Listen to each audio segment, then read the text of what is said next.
Go to your room, close the door, lower the noise around you. Do not let another voice sit beside you while this message enters your spirit. This is not for the crowd. This is not for the person near you. Heaven pulled this word out of the open and placed it in a private room. Stop whatever you were about to do. Put the phone still. Let your breathing slow down. If there is a door near you, close it in your heart even before your hand touches it. Something has been trying to reach you, but the noise around you kept pretending to be urgent. You did not find this by accident. You did not click because you were bored. The feed did not bring you here by chance, and the timing is not random. There are moments when heaven interrupts the scroll because your spirit is too tired to search for what it needs. Listen carefully. The enemy is not afraid of you hearing another message. The enemy is afraid of you hearing this message alone. He knows the difference between a distracted listener and a chosen one who finally sits in silence long enough to receive instruction. That is why your day felt strange. That is why small things irritated you. That is why noise felt heavier than usual, and conversations that once felt harmless suddenly felt like pressure on your chest. Your spirit was asking for separation before your mind understood why. This is not about fear. This is about focus. This is not about hiding from life. This is about entering the place where heaven can speak without being interrupted by the opinions of people who never carried your assignment. Close the door, because access is changing. Some people cannot hear this with you, not because they are evil, not because they are unworthy, but because they are connected to a version of you that God is not carrying forward. If they sit too close to this moment, you may start editing your response to protect their comfort. You have done that for too long. You have softened your discernment. You have lowered your voice. You have pretended not to know what you knew because someone near you was not ready for the truth that was already rising inside you. That season is ending. Take a slow breath. Let your shoulders drop. You do not have to explain why you need silence. You do not have to announce that you are being pulled away. When heaven calls someone into a private room, the door does not need permission from the hallway. There is a reason you have been craving quiet. You thought it was sadness. You thought it was exhaustion. You thought maybe you were becoming distant, cold, or difficult. But the truth is deeper than that, because your spirit has been rejecting noise that once felt normal. The room is not punishment. The closed door is not rejection. The silence is not emptiness. It is preparation. Heaven is creating a space where the next instruction can land without being contaminated by panic, guilt, obligation, or the voices of people who only know your past. You have been carrying too many sounds. Messages from people who need you. Memories from people who hurt you. Expectations from people who never asked what you needed. And while you kept answering every outer demand, the inner signal became softer and softer. That is why this message had to find you like this.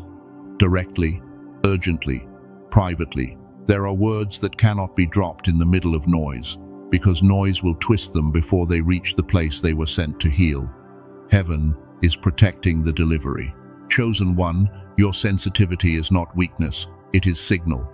Your desire to withdraw is not always avoidance. Sometimes it is discernment.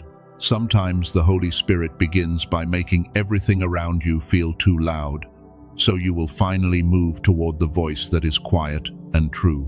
Do not rush past that. You have been trained to feel guilty for needing space.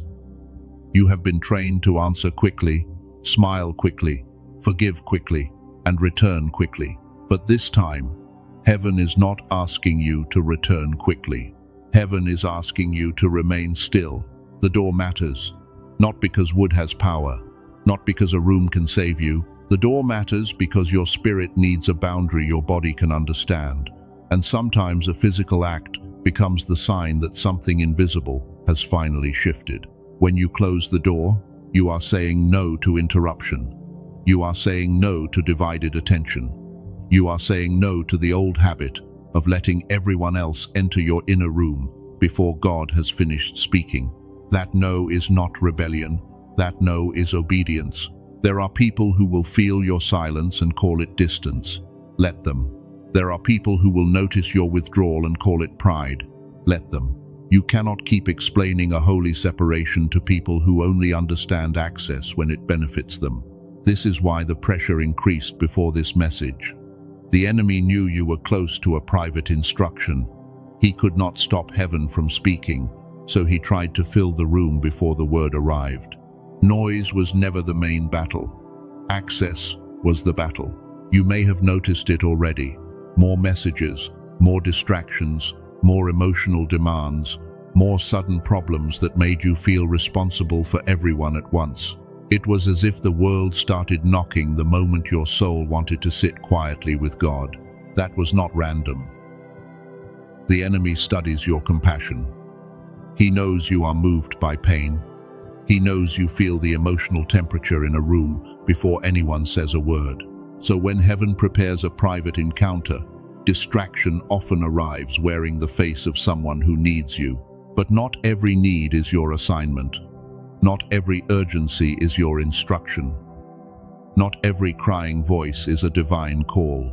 Sometimes the test is whether you can love people without letting them step into the room where God is still forming the next version of you. You needed to hear that. You have confused availability with love. You have confused silence with cruelty. You have confused boundaries with abandonment because your past taught you that people only stayed when you were useful. Heaven is healing that wound right now. You are not useful to God because you are exhausted. You are not holy because you are drained. You are not more chosen because you let every person take pieces of your peace. Your calling requires compassion, but it also requires consecration. That word may already be stirring something in you. Consecration. It means set apart. It means not common. It means not available for every hand, every opinion, every emotional storm, every familiar voice that knows how to pull you back into old patterns. This is why you have been feeling the urge to clean your space, delete certain conversations, stop replying so fast, spend more time alone. Sit in your room with no music, no video, no background noise, and wonder why your spirit feels like it is waiting for something. It is waiting for permission, not from them, from you. Your spirit is waiting for you to stop calling your separation loneliness and start calling it what it is: a holy chamber, a protected interval, a place where heaven can restore what constant access has drained. You keep asking why you feel so tired. It is not only the work. It is not only the bills. It is not only the pressure of daily life. Your exhaustion has also come from carrying conversations in your body long after the people who started them moved on. You replay their tone. You study their silence. You wonder if you disappointed them. You wonder if you should have said more, done more, stayed longer, answered faster. And all that invisible labor has been stealing the quiet place where discernment is born. No wonder your spirit asked for a closed door. No wonder your body wanted stillness. No wonder certain rooms felt heavy, certain people felt louder, and certain conversations left you needing hours to recover. You were sensing the cost of access. Chosen one, the cost has been higher than you admitted. You smiled through it. You kept showing up. You told yourself you were fine because you did not want to seem weak. But heaven saw the private collapse after public strength, and God has not ignored it. This message is not here to entertain you. It is here to interrupt the pattern. You cannot carry the same noise into a new season and expect to hear a new instruction clearly. Something must be closed before something can be opened. That is the first secret of this room. The door you close is also the door heaven uses to reveal what has been waiting behind your silence. You thought closing meant losing access to people, but heaven says closing also means gaining access to clarity. Do you feel that? The shift is subtle. It is not always emotional.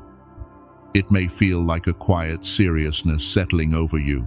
It may feel like your chest is finally making space, as if your body recognizes that this word is not asking for performance. You do not have to cry. You do not have to prove that it touched you. You do not have to perform spirituality for anyone. In this room, there is no audience. There is no one to impress. There is only the God who saw you before they misunderstood you. That is why you had to watch this alone. If someone else were sitting beside you, part of you might watch their face instead of listening to your spirit. You might measure the message by their reaction, and heaven is breaking that habit in you. You have measured too much by others, their mood, their approval, their silence, their delay, their anger, their need, their absence. You became skilled at reading people, but somewhere along the way, you stopped letting yourself be read by God. Now He is reading you. Not to expose you in shame, not to accuse you, but to show you the places where you have been bleeding quietly, while calling it strength. He is not angry that you are tired. He is inviting you to stop pretending you are not. Close the door to pretending. Close the door to spiritual performance. Close the door to answering every call, while ignoring the call that is rising from inside the deepest part of you. There is a voice under the noise, and it has been waiting. It has been waiting through the nights you could not sleep. It has been waiting through the mornings when you woke up heavy before anything happened. It has been waiting through those moments when you looked around your life and whispered, "There has to be more than this." There is more. But the more is not always found by running faster. Sometimes the more begins when God removes you from the noise and teaches you how to sit without begging the world to confirm what heaven already said. That is not small. That is freedom. Maybe you have been sensing a change in your relationships. People who used to feel close now feel distant. Conversations that used to energize you now empty you. Places that once felt familiar now feel like clothing you outgrew without noticing. Do not panic. Growth often feels like grief before it feels like freedom. When heaven expands your spirit, old spaces begin to feel too tight. That does not mean you hate them. It means your assignment can no longer breathe inside rooms built for your former self. You are not better than them. You are being separated for something different.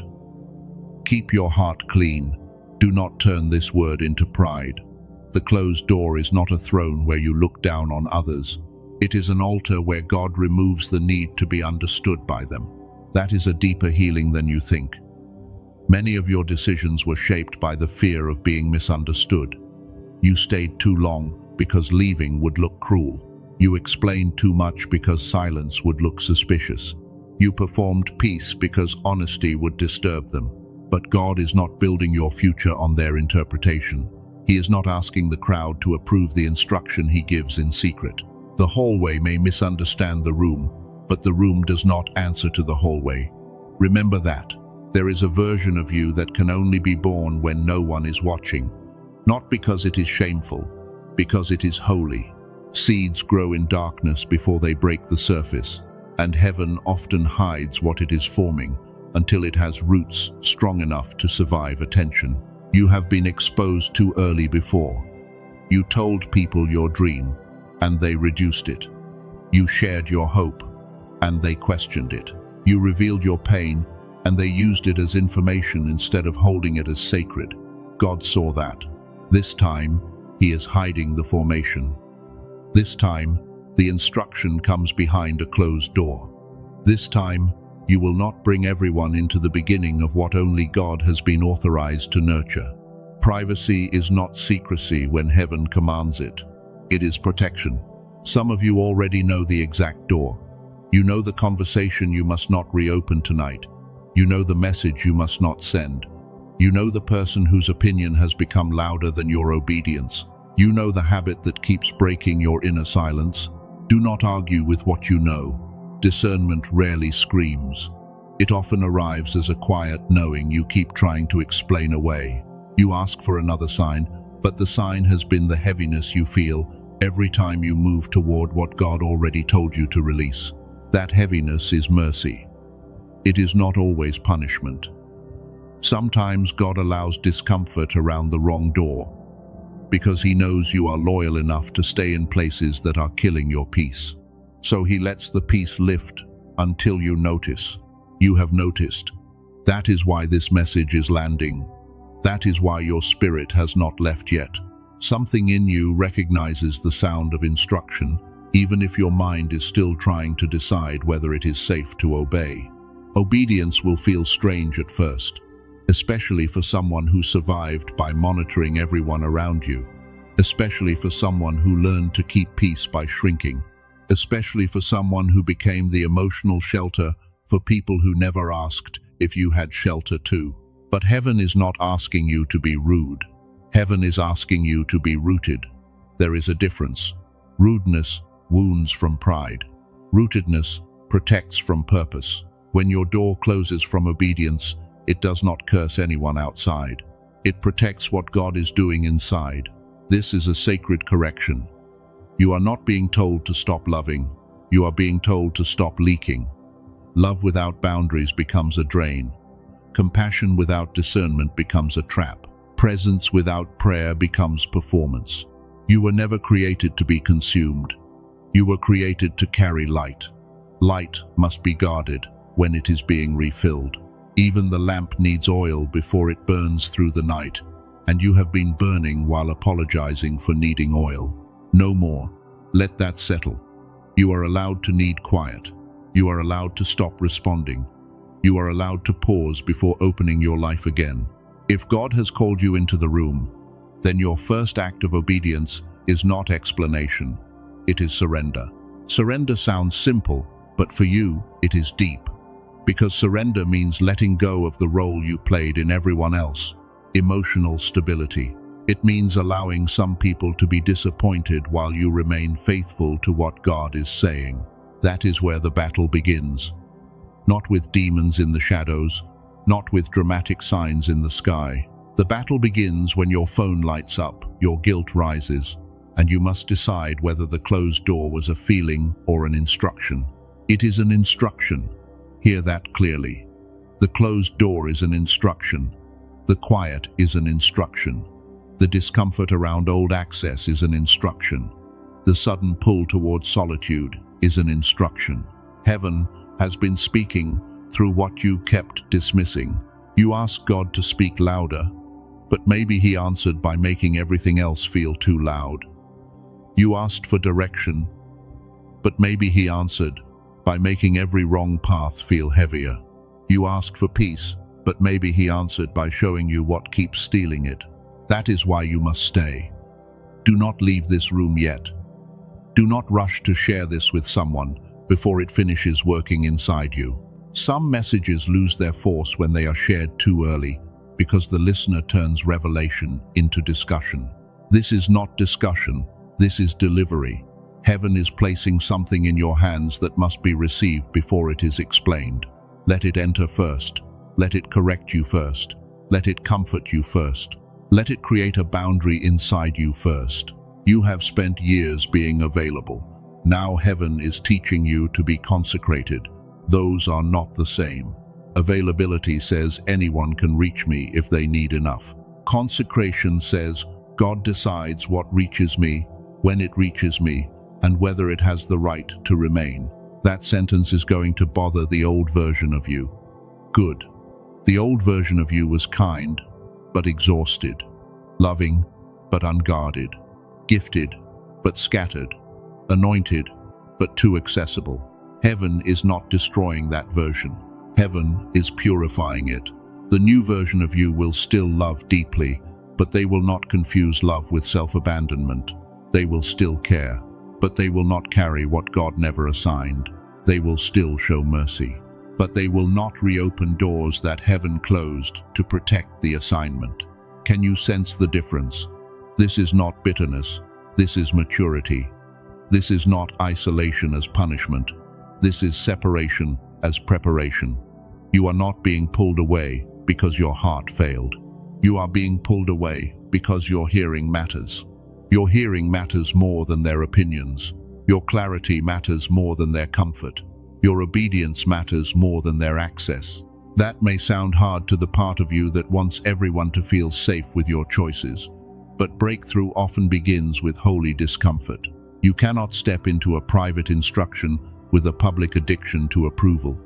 You cannot hear the still voice while checking whether the hallway agrees. You cannot keep the door open for every emotional demand and then wonder why your spirit feels crowded.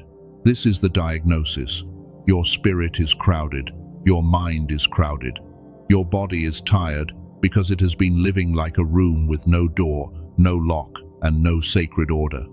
God is not shaming you for that. He is rebuilding the boundary. The boundary begins here, with this message, with this room, with this moment you almost skipped, with this strange pull that made you stay even when part of you wanted to move on. Heaven knows how to interrupt a chosen one at the exact moment before they drift. You were drifting, not completely, not beyond repair, but enough to feel the distance between who you are and how you have been living. Enough to feel that something holy inside you was becoming dull under the weight of constant noise. That dullness is not your destiny. It is a symptom. It means your spirit has been overexposed. It means your inner signal has been buried under obligations, emotional residue, and the pressure to stay reachable. It means restoration is not only possible, it is necessary. So, close the door again in your spirit. If you already closed it once, close it deeper. If you cannot close a physical door, close the inner one. Refuse the imaginary audience. Refuse the mental argument. Refuse the guilt that knocks before God has finished speaking. You are safe in this room, not because nothing will challenge you here, but because the one speaking here is not trying to drain you. God does not call you into silence to abandon you. He calls you into silence to return you to yourself. And the self he is returning you to is not the frightened version, not the over-explaining version, not the version that apologizes for having needs. He is returning you to the watchman, the intercessor, the one whose discernment was buried but never destroyed. A still chosen one can hear. A still chosen one can discern. A still chosen one stops mistaking manipulation for need. A still chosen one recognizes when the old season is knocking with a familiar voice, trying to enter a room it no longer has permission to touch. You are becoming still now. Not perfectly, not dramatically, but enough. Enough for the fog to begin lifting. Enough for the pattern to show itself. Enough for you to understand that your recent desire to be alone was not a breakdown, it was a summons. The summons is not finished. This is only the first chamber. In the next part of this message, heaven will show you why the noise became so violent right before this word reached you, and why the door you are closing is the same door that has been delaying your clarity. Stay with this. Keep the room closed. Do not open the old conversation. Do not run to the old comfort. Do not turn this into background sound. What is coming next will begin to reveal why the silence around you has been under attack. Keep the door closed. Let the silence settle. The first thing heaven wants to correct is the meaning you gave to this separation. You called it loneliness. You called it distance. You called it becoming strange. But heaven calls it protection, because not every voice around you has permission to enter what God is about to form. You are not being pushed away from life. You are being pulled out of noise. There is a difference. Noise demands reaction. Heaven invites response. Noise makes you panic. Heaven makes you still. And for a long time, you have confused the loudest thing in the room with the most important thing in your life. That is why the closed door feels uncomfortable. You are not used to peace without interruption.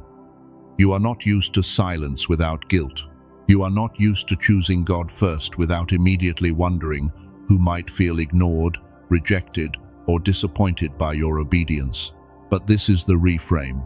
The door is not against people. The door is for your spirit. The boundary is not hatred. The boundary is alignment. The quiet is not emptiness.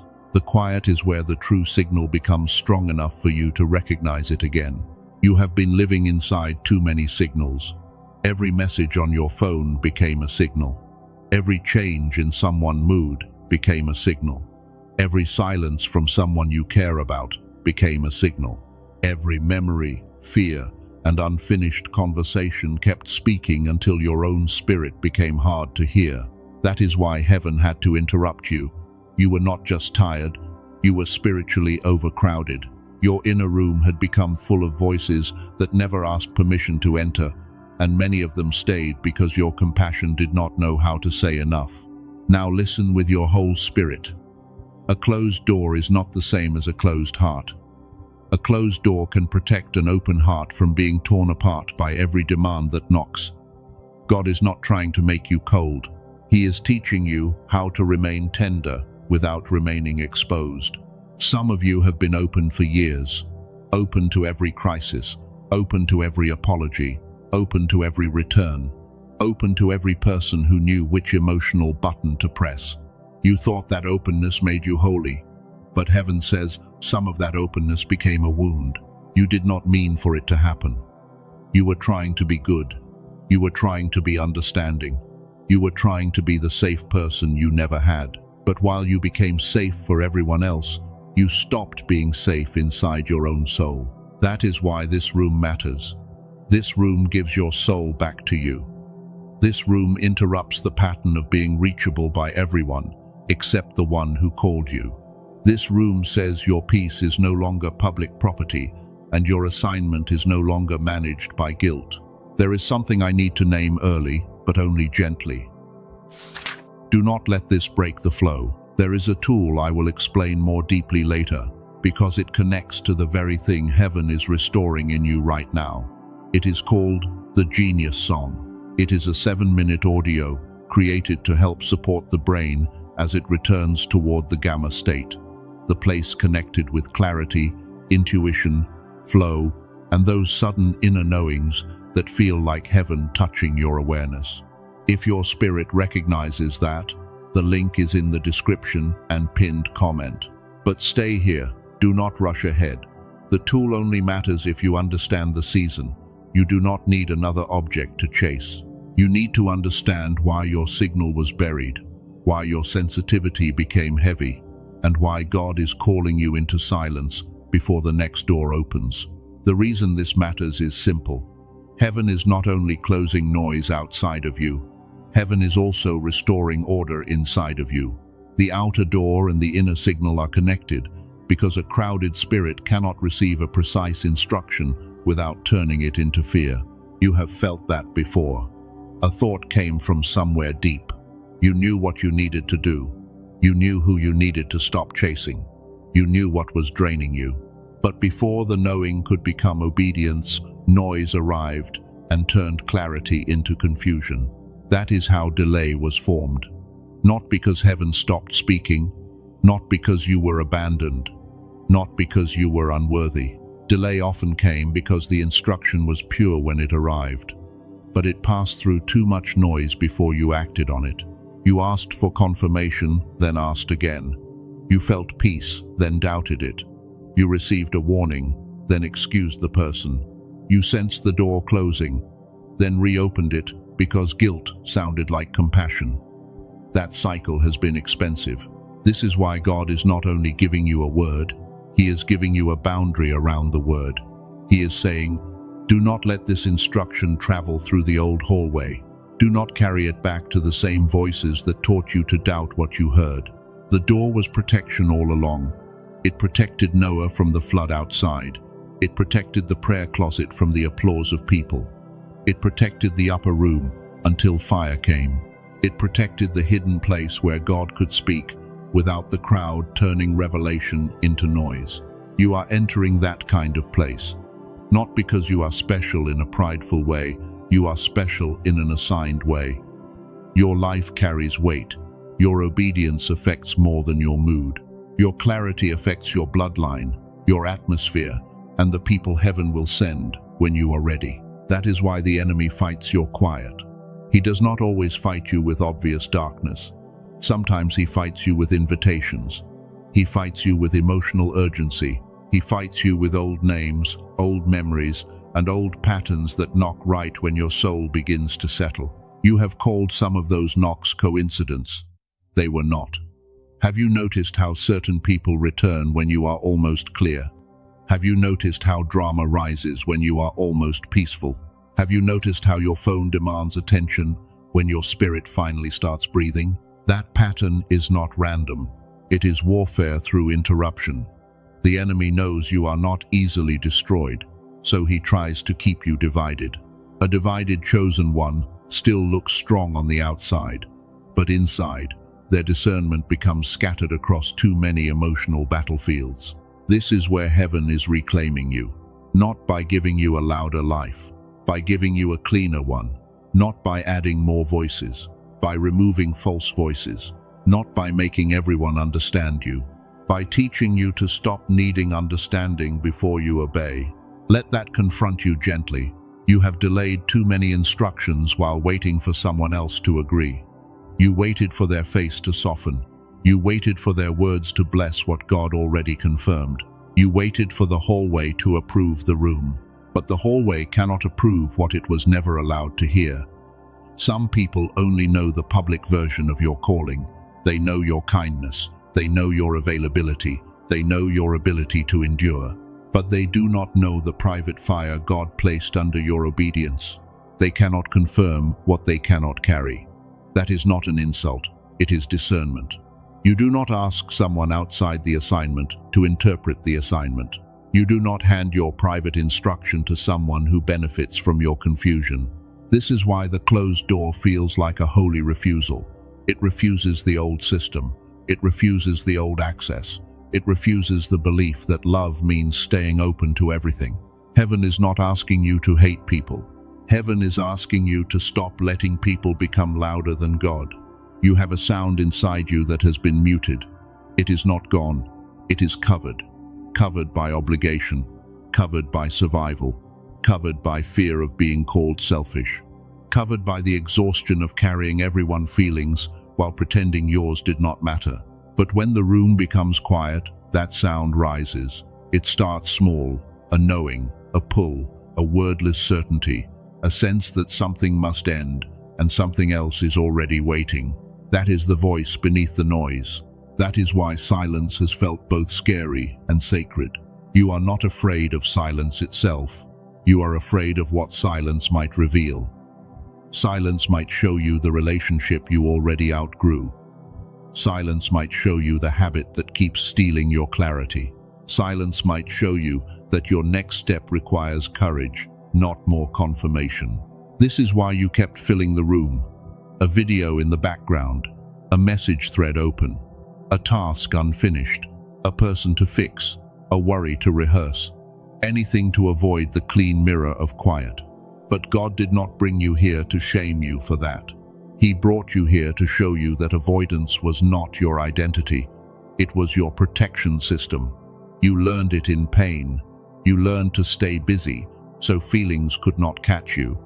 You learned to stay useful, so rejection could not name you. Heaven understands. But understanding is not permission to stay bound. God can be tender and firm at the same time. He can comfort the wound and still remove the pattern that grew around it.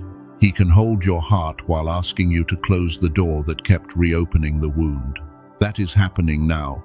You are being held and corrected, comforted and separated, seen and summoned. This is why the message feels serious. It is not heavy to crush you. It is weighty because it carries an instruction that your future self has been praying you would finally receive. Your future self needs this boundary. Your future self cannot keep explaining every choice. Your future self cannot keep being dragged back by every person who misses your old availability. Your future self is not heartless, but your future self is no longer formless. Form is coming, order is coming, quiet is coming, a new kind of strength is coming, the kind that does not need to be harsh because it is deeply rooted. You are going to learn how to say no without rage and yes without fear. That is the sign of a healed, chosen one. They are not controlled by guilt. They are not seduced by flattery. They are not broken by rejection. They are not rushed by counterfeit urgency. They move when God says move, and they remain when heaven says wait. You are being trained in that now. The training does not always look dramatic. Sometimes it looks like not answering. Sometimes it looks like sitting in your room while your mind invents reasons to leave.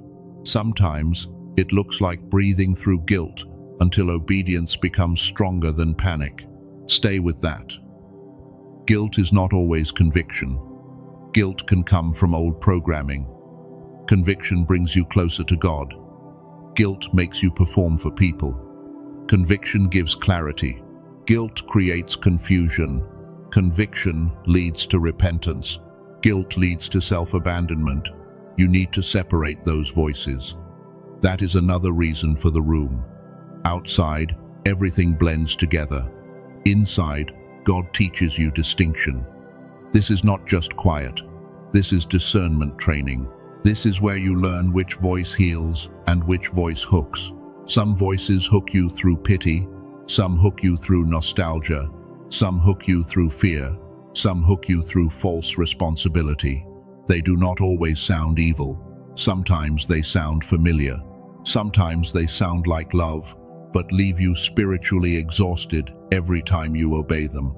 Heaven is not fooled by familiar sound. God knows the difference between love and access. He knows the difference between assignment and attachment. He knows the difference between mercy and manipulation. And now He is teaching you to know the difference too. This is why the door must stay closed long enough for your nervous spirit to calm down. At first, silence may feel like abandonment. But if you remain, it becomes sanctuary. At first, boundary may feel like rejection. But if you remain, it becomes protection. Many chosen ones leave the room too early. They feel the first wave of discomfort and call it a sign to reconnect. They feel the ache of withdrawal and think they made a mistake. But sometimes the ache is not warning you to return. It is the old pattern losing control.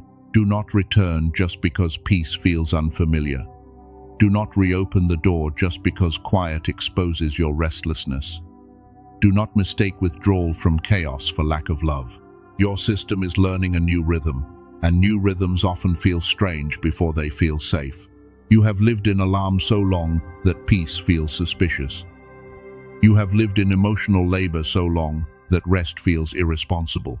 You have lived around unstable reactions so long that stillness feels like waiting for something to go wrong.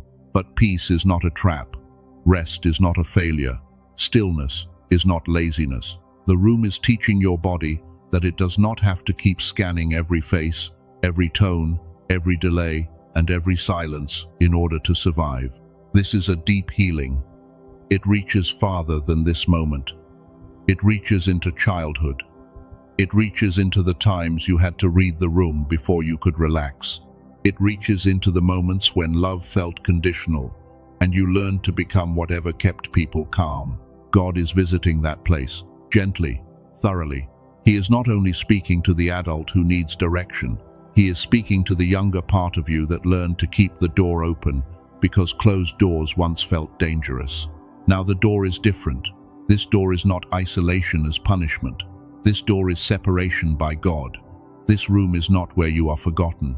This room is where the frightened part of you learns that safety can exist without performance.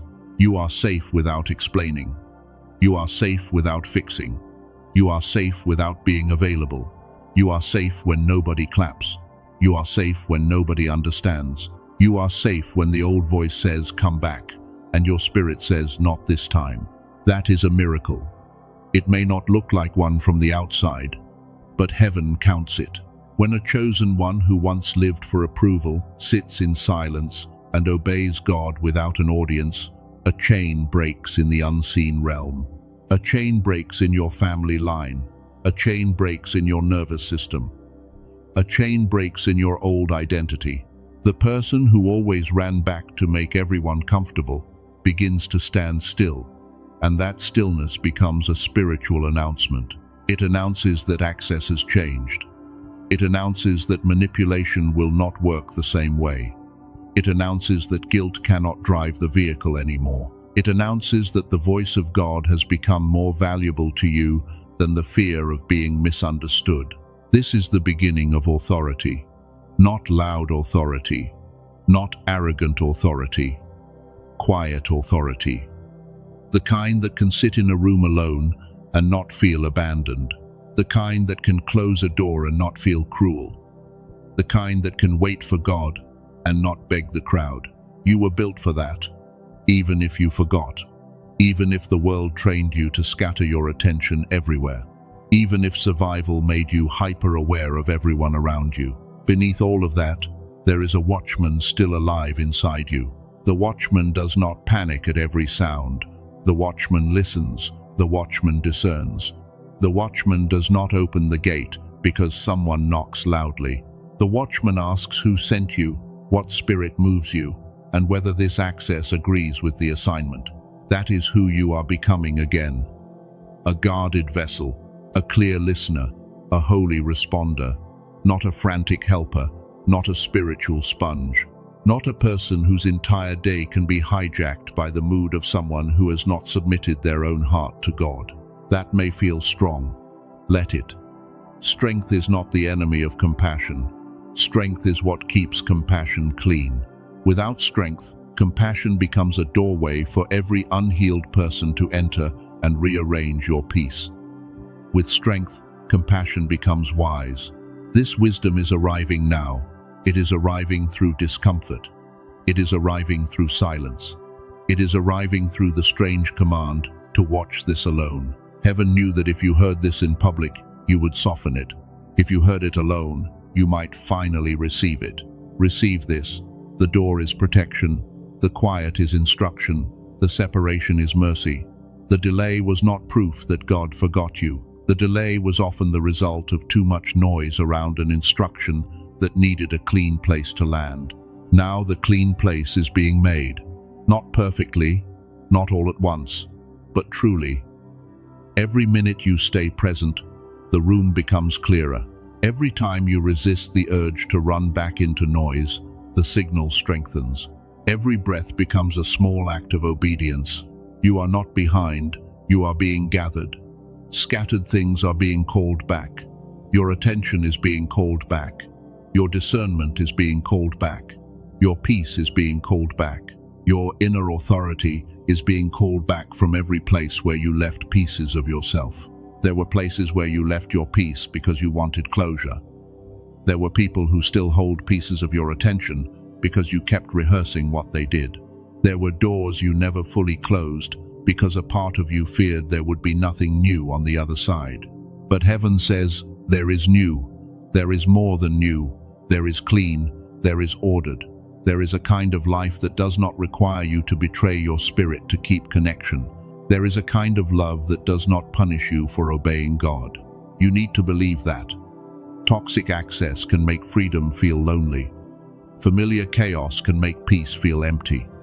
But do not let the first silence after a closed door convince you that you made the wrong choice. Sometimes the room feels empty because the wrong voices finally left. After they leave, God fills the room differently. Not always with noise. Sometimes with rest. Sometimes with tears. Sometimes with a memory that finally has space to heal. Sometimes with one sentence that rises quietly and changes the way you see your entire life. This message is preparing you for that sentence. It is coming. Not as performance, not as thunder for the crowd, as a private knowing in a closed room. When it comes, do not hand it to the first person who asks what is wrong with you. Guard it. Let it mature. Let it become conviction before it becomes conversation. A premature revelation can be wounded by unqualified ears. Some people are not evil, but they are careless with sacred things. Do not give holy instruction to careless hands. That is not pride. That is stewardship. You are learning stewardship of your spirit, stewardship of your energy, stewardship of your words, stewardship of your access, stewardship of the next version of you before the world even knows that version exists. This is why heaven is slowing you down, not to waste time, to restore precision. You moved fast for everyone else. You reacted quickly to every request. But now God is teaching you to move only when the signal is clean and the instruction is clear. Precision will save you from repeating old cycles. Precision will keep you from entering doors that only look open, because you are afraid of waiting. Precision will protect you from people who know your gifts but do not honor your soul. You are not just being comforted, you are being sharpened. Sharpening does not always feel soft. Sometimes it feels like separation. Sometimes it feels like losing interest in what once controlled you. Sometimes it feels like no longer having the emotional energy to pretend. That is not a loss. That is deliverance beginning quietly. You are being delivered from false urgency, delivered from emotional debt, delivered from the belief that every silence must be filled, every tension must be solved, and every person must leave your presence feeling pleased. Let them feel what they feel. You obey God. Let them think what they think. You obey God. Let them misread the closed door. You obey God. Not because you are hard, because the next season requires a level of obedience that cannot be negotiated with old fear. This is the season where access changes.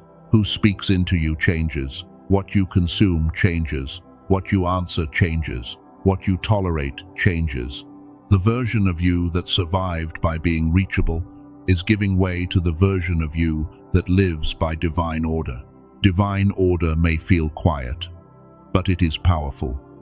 It puts God first, then your spirit, then your assignment, then the relationships that honor what God is building.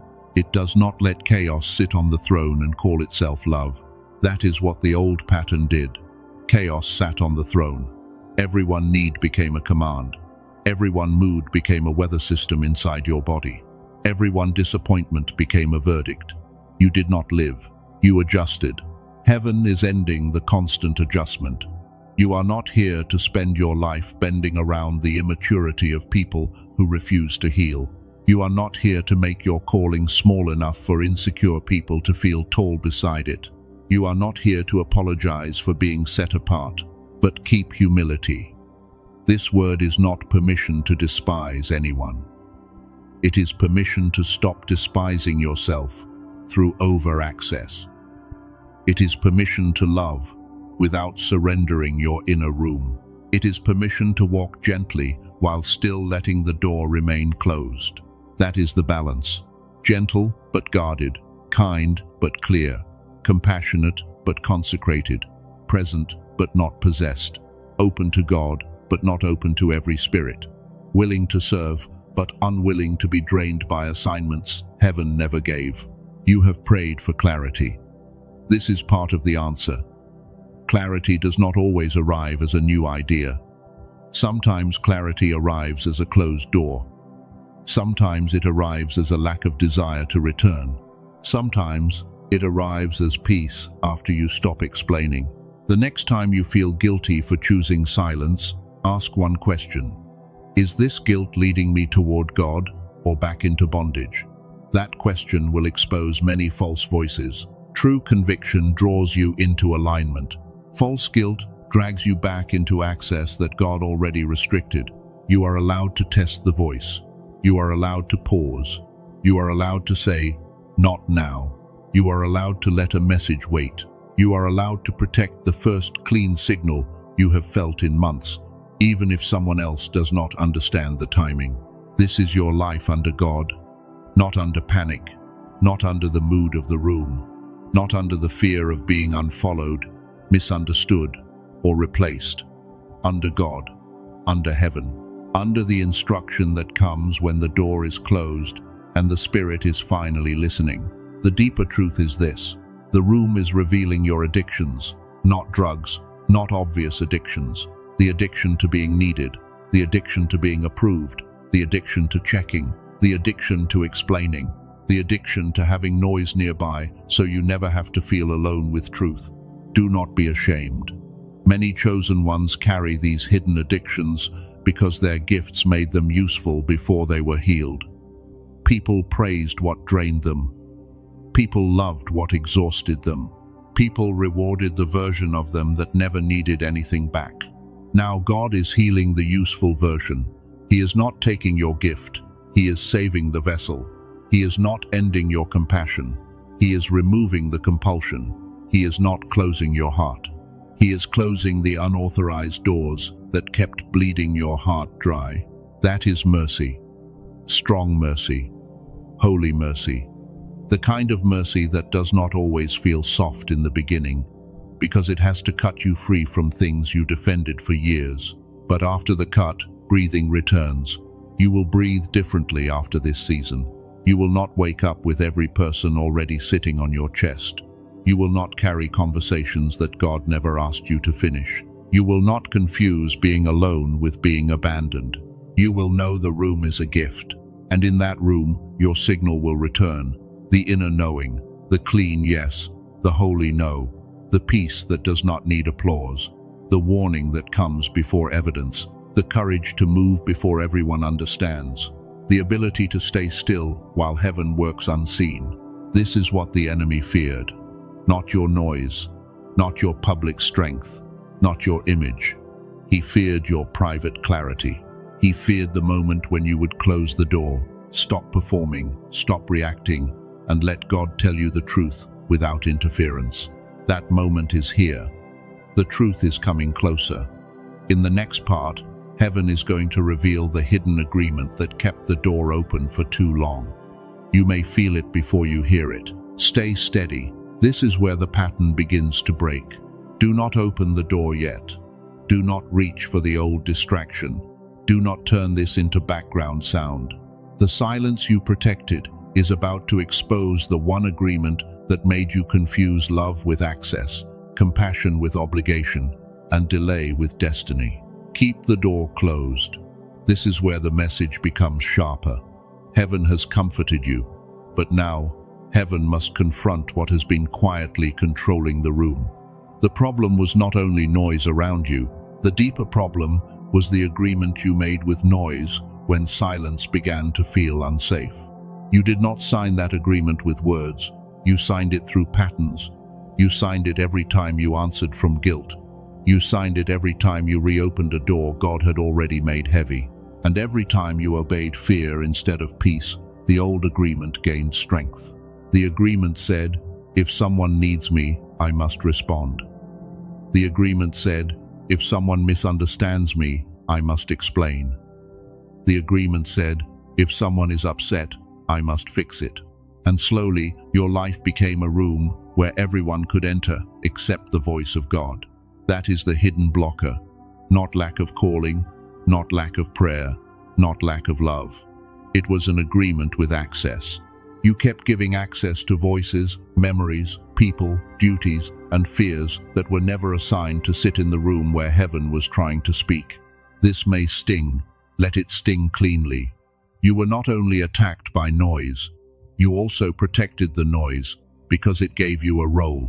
When everyone needed you, you did not have to face the deeper fear that you might be worthy even when nobody is depending on you. That fear is older than this season. It did not begin today.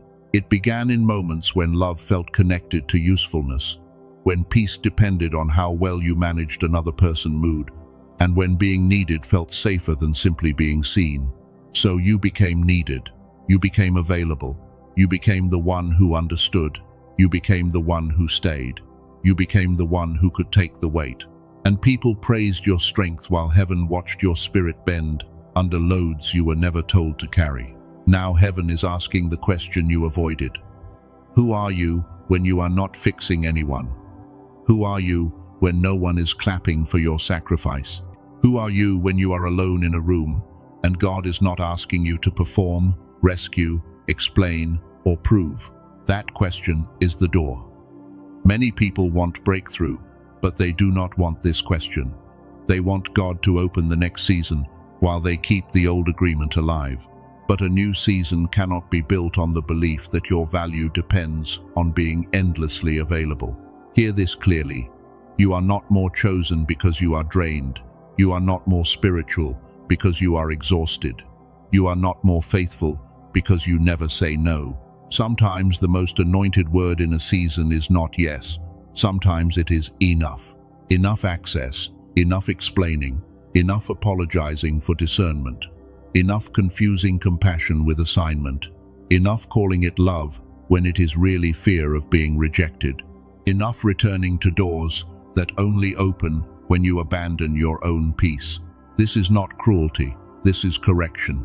This is the moment where heaven separates your heart from the pattern that used your heart against you. Your tenderness is not the issue. Your unguarded access is the issue. God is not removing your love. He is purifying its doorway. The enemy used your goodness as a corridor. He knew you would respond to pain.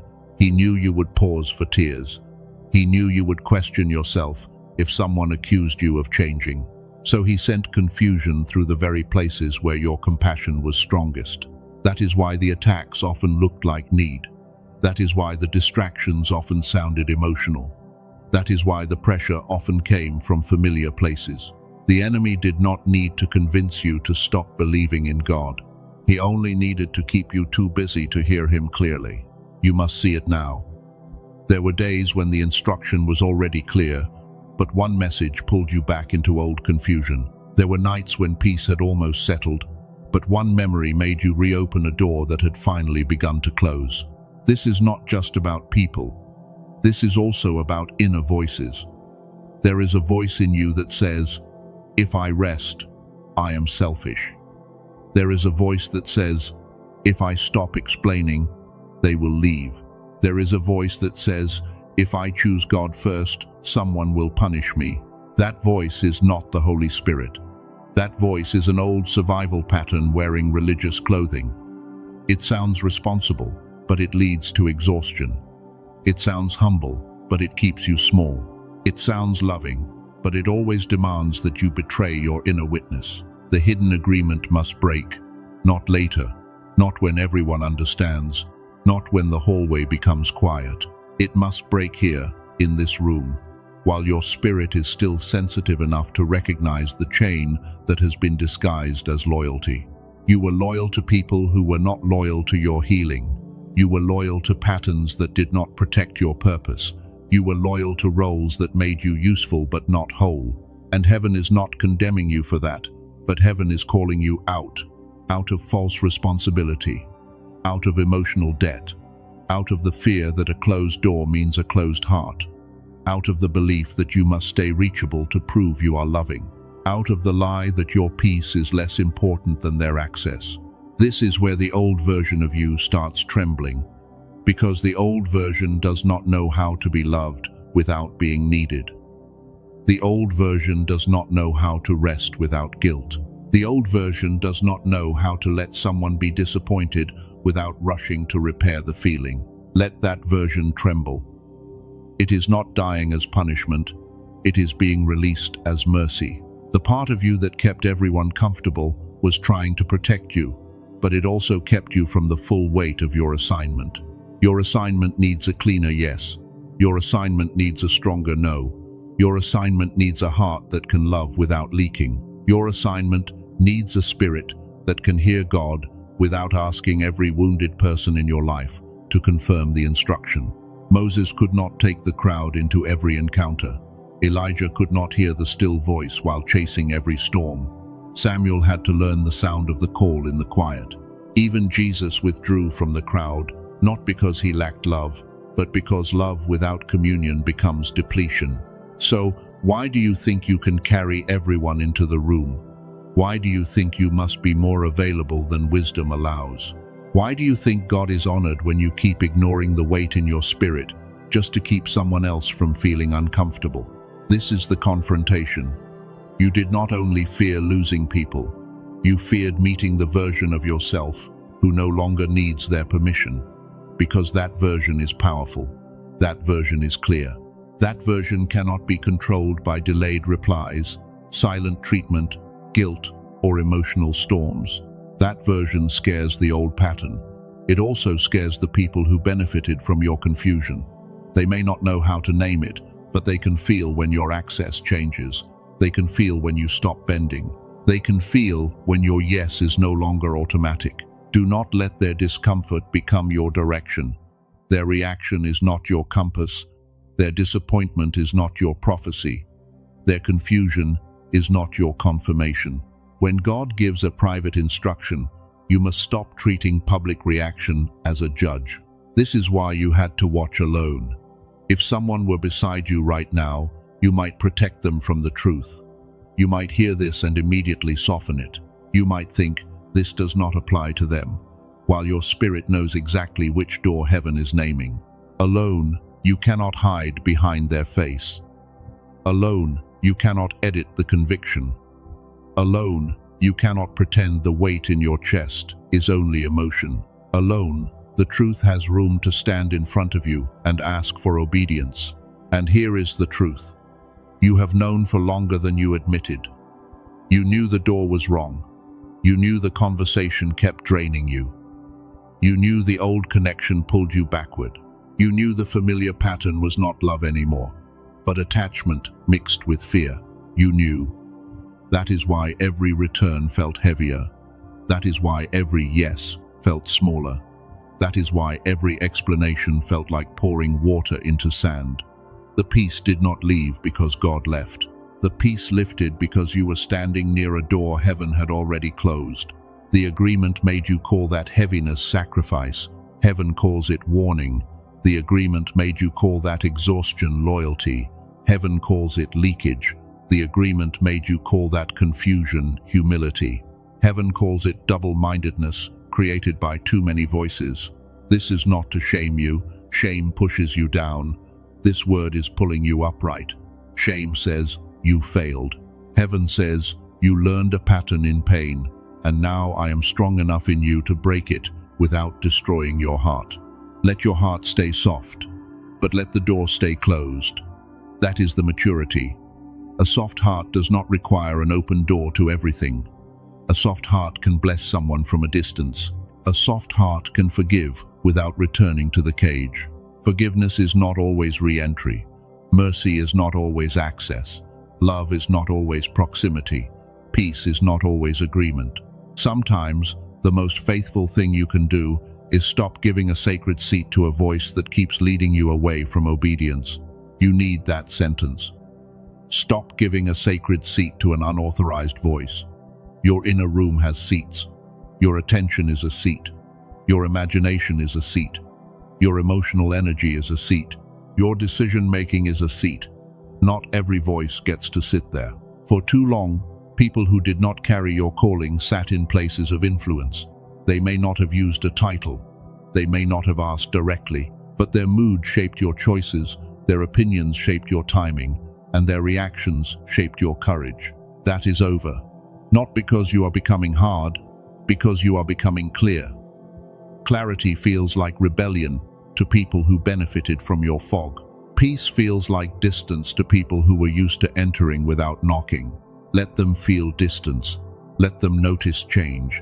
Let them wonder. You are not responsible for narrating every holy adjustment.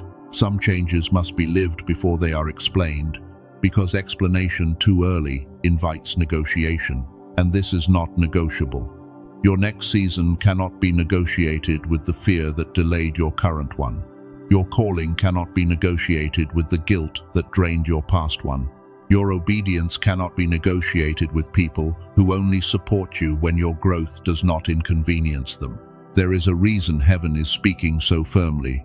You are close to a threshold, not a small mood shift, not a temporary burst of motivation, a threshold, a place where one door closes behind you, and if you keep turning around to comfort what is behind, you will miss what is opening ahead. That is why this message feels urgent. It is not urgency to panic. It is urgency to align. Panic makes you rush. Alignment makes you precise. Panic opens every door. Alignment asks which door heaven has authorized. Panic says respond now. Alignment says listen first. You are being moved from panic to alignment. That move will expose your hidden loyalties. You will see what you run to when silence rises. You will see who you want to text when conviction gets uncomfortable. You will see what distraction you use when God gets too close. Do not run from what you see. Seeing the pattern is not failure. Seeing is grace. You cannot break an agreement you refuse to recognize. You cannot close a door you keep pretending is only a wall. You cannot heal what you keep naming as normal. It was not normal to lose yourself every time someone needed comfort. It was not normal to abandon your peace to prevent another person's reaction. It was not normal to carry anxiety that belonged to someone else and call it discernment. You were never meant to live that crowded. Your body knew it, your spirit knew it, even your sleep knew it. That is why rest became difficult. That is why your dreams became heavy. That is why you could wake up tired. Even after doing nothing that should have drained you, your spirit was working all night, sorting voices, carrying concerns, fighting battles that began in conversations you should have left at the door. You thought the room was quiet because nobody was there. But inside, the old agreement kept playing every voice at once. Now God is turning down the volume, one voice at a time, one false urgency at a time, one emotional demand at a time, one inner accusation at a time. He is not doing it to make you empty. He is doing it so his voice can become primary again. Primary. That is the word. God does not want to be one voice among many. He does not want to compete with panic, guilt, memory, fear, and human approval. He is not insecure. He is holy. And holy things require order. Order is coming to your inner room. The chair where fear sat is being removed. The place where guilt gave instructions is being cleansed. The corner where old memories kept whispering is being filled with light. The room is being rearranged by heaven. This rearranging may make you uncomfortable. When God removes what you have been using to cope, you may feel exposed for a moment. But exposure is not abandonment. It is the beginning of truth. A wound cannot be healed while it is still hiding under a costume of strength. You wore strength well, too well. People believed the costume. They thought you were fine because you functioned. They thought you were healed because you were helpful. They thought you were whole because you could speak wisely while breaking quietly inside. But heaven was not fooled. God saw the quiet breaking. He saw the times you gave counsel while needing comfort. He saw the times you encouraged others while your own spirit felt dim. He saw the times you became a shelter while having no shelter for yourself. This room is shelter. Let that in. The closed door is shelter. The silence is shelter. The confrontation is shelter. Even the pain of truth is shelter, because truth may cut, but it does not steal your identity. Lies comfort for a moment and keep you bound. The lie said, you must keep the door open. The truth says, your door belongs to God. The lie said, everyone disappointment is your responsibility. The truth says, obedience will disappoint anything that depended on your disobedience. That sentence carries fire. Obedience will disappoint anything that depended on your disobedience. If a pattern required you to betray your peace, it will not celebrate your healing. If a relationship required your confusion, it will not easily honor your clarity. Do not be surprised. The reaction does not mean you are wrong. It means the agreement is losing power. When chains break, the prison makes noise. When access changes, old patterns protest. When a chosen one stops bowing to guilt, the atmosphere shifts. You may feel the protest inside first. Your thoughts may accuse you. Your memories may argue. Your body may feel restless. You may want to open the door just to quiet the discomfort. But not all discomfort is danger. Some discomfort is freedom entering a place bondage once occupied. Stay there. Breathe through it. Do not worship the discomfort. Do not fear it either. Let it pass through the room without becoming your ruler. You have obeyed discomfort before. Now you will obey God, while discomfort learns it is no longer in charge. This is where spiritual authority begins. Not when everyone respects you. Not when life becomes easy. Not when every enemy disappears. Authority begins when you stop obeying the lesser voice inside you and return your agreement to the voice of God. Your agreement matters. Heaven does not force maturity upon you. Heaven invites your yes. Your yes can be quiet, but it must be real. Not a public yes for applause. Not a temporary yes while the message feels strong. A private yes behind the closed door. Say yes in your spirit. Yes to the closed door. Yes to the holy no. Yes to the instruction that does not need applause. Yes to the healing that may disappoint old patterns. Yes to the version of you that can love without losing itself. That yes is warfare. The enemy wanted you scattered. Heaven wants you gathered. The enemy wanted you reactive. Heaven wants you responsive. The enemy wanted you emotionally managed by everyone around you. Heaven wants you governed by the Spirit. Governed. Not controlled by fear. Not controlled by history. Not controlled by the last person who hurt you. Governed by the Spirit. That means your pace changes. Your responses change. Your access changes. Your reactions change. Your silence changes. Your silence is no longer emptiness. Your silence becomes agreement with heaven. Your silence says, I do not need to fill the room before God speaks. Your silence says, I will not run back to noise because stillness feels unfamiliar. That is why the enemy hates it. A silent chosen one cannot be baited as easily. A silent chosen one can hear motive. A silent chosen one can sense timing. A silent chosen one can tell the difference between a divine door and a familiar trap. You are becoming harder to bait. That is part of the shift. Things that once pulled you quickly will begin to feel obvious. Words that once made you panic will begin to sound empty. Emotional hooks that once controlled you will lose their power because your agreement has changed. Do not expect everyone to like the change. Some people loved your open door more than they loved your whole spirit. Some people loved your rescue more than they loved your restoration. Some people loved your patience more than they loved your purpose. Bless them, but do not bow to them. Pray for them, but do not hand them the key. Forgive them, but do not rebuild a bridge God dismantled to save your future. You can release someone without returning to the version of yourself they understood best. That version was smaller, not because you were weak, because you were surviving. Survival often makes gifted people shrink in wise-looking ways. You became careful. You became agreeable. You became easy to reach. You became the one who needed little and carried much. But now the mantle is different. The mantle cannot rest properly on a person who keeps bending under unauthorized weight. God is straightening your spine. He is lifting your face.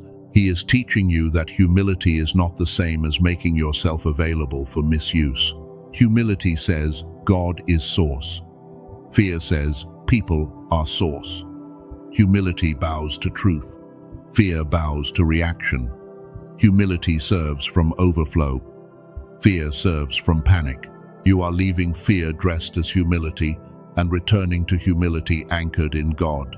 This is why the hidden agreement had to be exposed.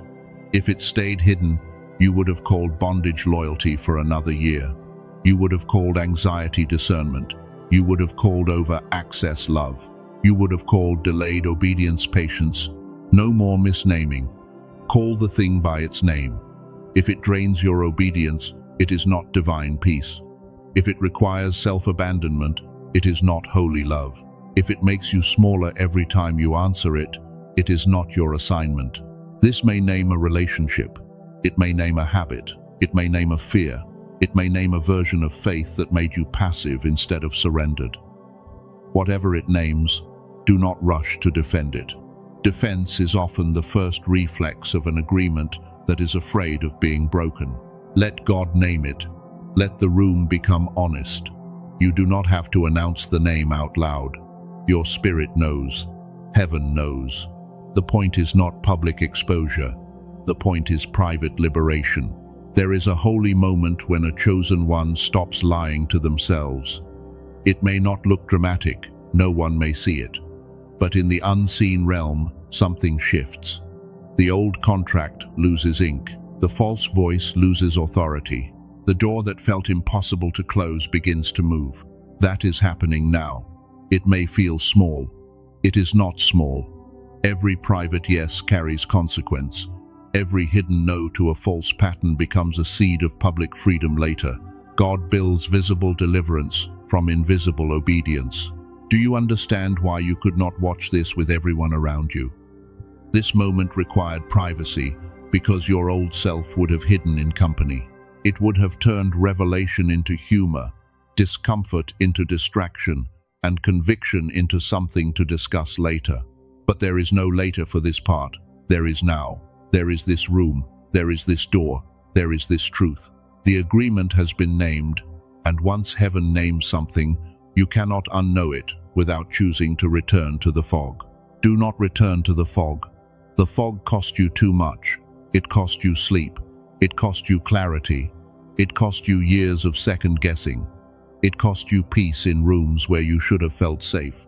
It cost you confidence in instructions God already gave. The fog is lifting. Not because everything outside changed, but because agreement inside is changing. When your agreement changes, the same voice no longer controls you. The same message no longer pulls you. The same guilt no longer sits on the throne. You will still feel things. You are sensitive. That will not disappear. But sensitivity under God becomes discernment, while sensitivity under fear becomes torment. Heaven is moving your sensitivity back under God, where it can serve the assignment instead of draining the vessel. This is a major shift. You used to feel everything and think every feeling was instruction. Now you will learn that some feelings are information, not commands. Some emotions are weather, not direction. Some burdens are observations, not assignments. That will change your life. You will stop running every time you sense discomfort. You will stop opening every time someone knocks from pain. You will stop treating every emotional vibration as a divine summons. You will pause, you will test, you will listen. This is the watchman returning. The watchman does not hate the person outside the gate. The watchman simply knows the gate does not open for every sound. The watchman serves love by protecting order. The watchman knows mercy without discernment can become a doorway for destruction. You are that watchman. You are not just the wounded one. You are not just the helper. You are not just the one who was overlooked. You are the one heaven is training to recognize what others miss. But first, you must stop missing what your own spirit has been saying. Your spirit has been saying, "This is too much." Your spirit has been saying, "Step back." Your spirit has been saying, "Stop explaining." Your spirit has been saying, "Close the door." Your spirit has been saying, "This is not peace, even if it is familiar." Now your mind must agree. Your body must agree. Your habits must agree. That is where the real battle is. Many people receive truth in the spirit, but their habits still serve the old agreement. They feel revelation, then answer the same knock the same way. You will not do that this time. Not because you are perfect, because you are aware. Awareness with obedience becomes transformation. Awareness without obedience becomes torment, because you keep seeing the door while refusing to close it. Close it. In your heart, close it. Not with hatred, not with drama, not with a speech. Close it with obedience. Close it with peace. Close it with a quiet decision that says, "I will not let the old agreement decide how available I am in this season." That decision may need to be made again tomorrow. That is fine. Freedom often begins with one decision, then becomes a rhythm. Do not despise the repetition. Every time you choose the new agreement, the old one weakens. The new agreement says, "God is my first voice." The new agreement says, "Peace is not selfish." The new agreement says, "I can love without leaking." The new agreement says, "I can forgive without re-entry." The new agreement says, "My room belongs to heaven." Let that settle deep. Your room belongs to heaven. Your mind belongs to heaven. Your attention belongs to heaven. Your gift belongs to heaven. Your future belongs to heaven. No false urgency gets to rent space in what God is cleansing. This is where the breakthrough begins to turn. Not in the bank first. Not in the relationship first. Not in the outer sign first.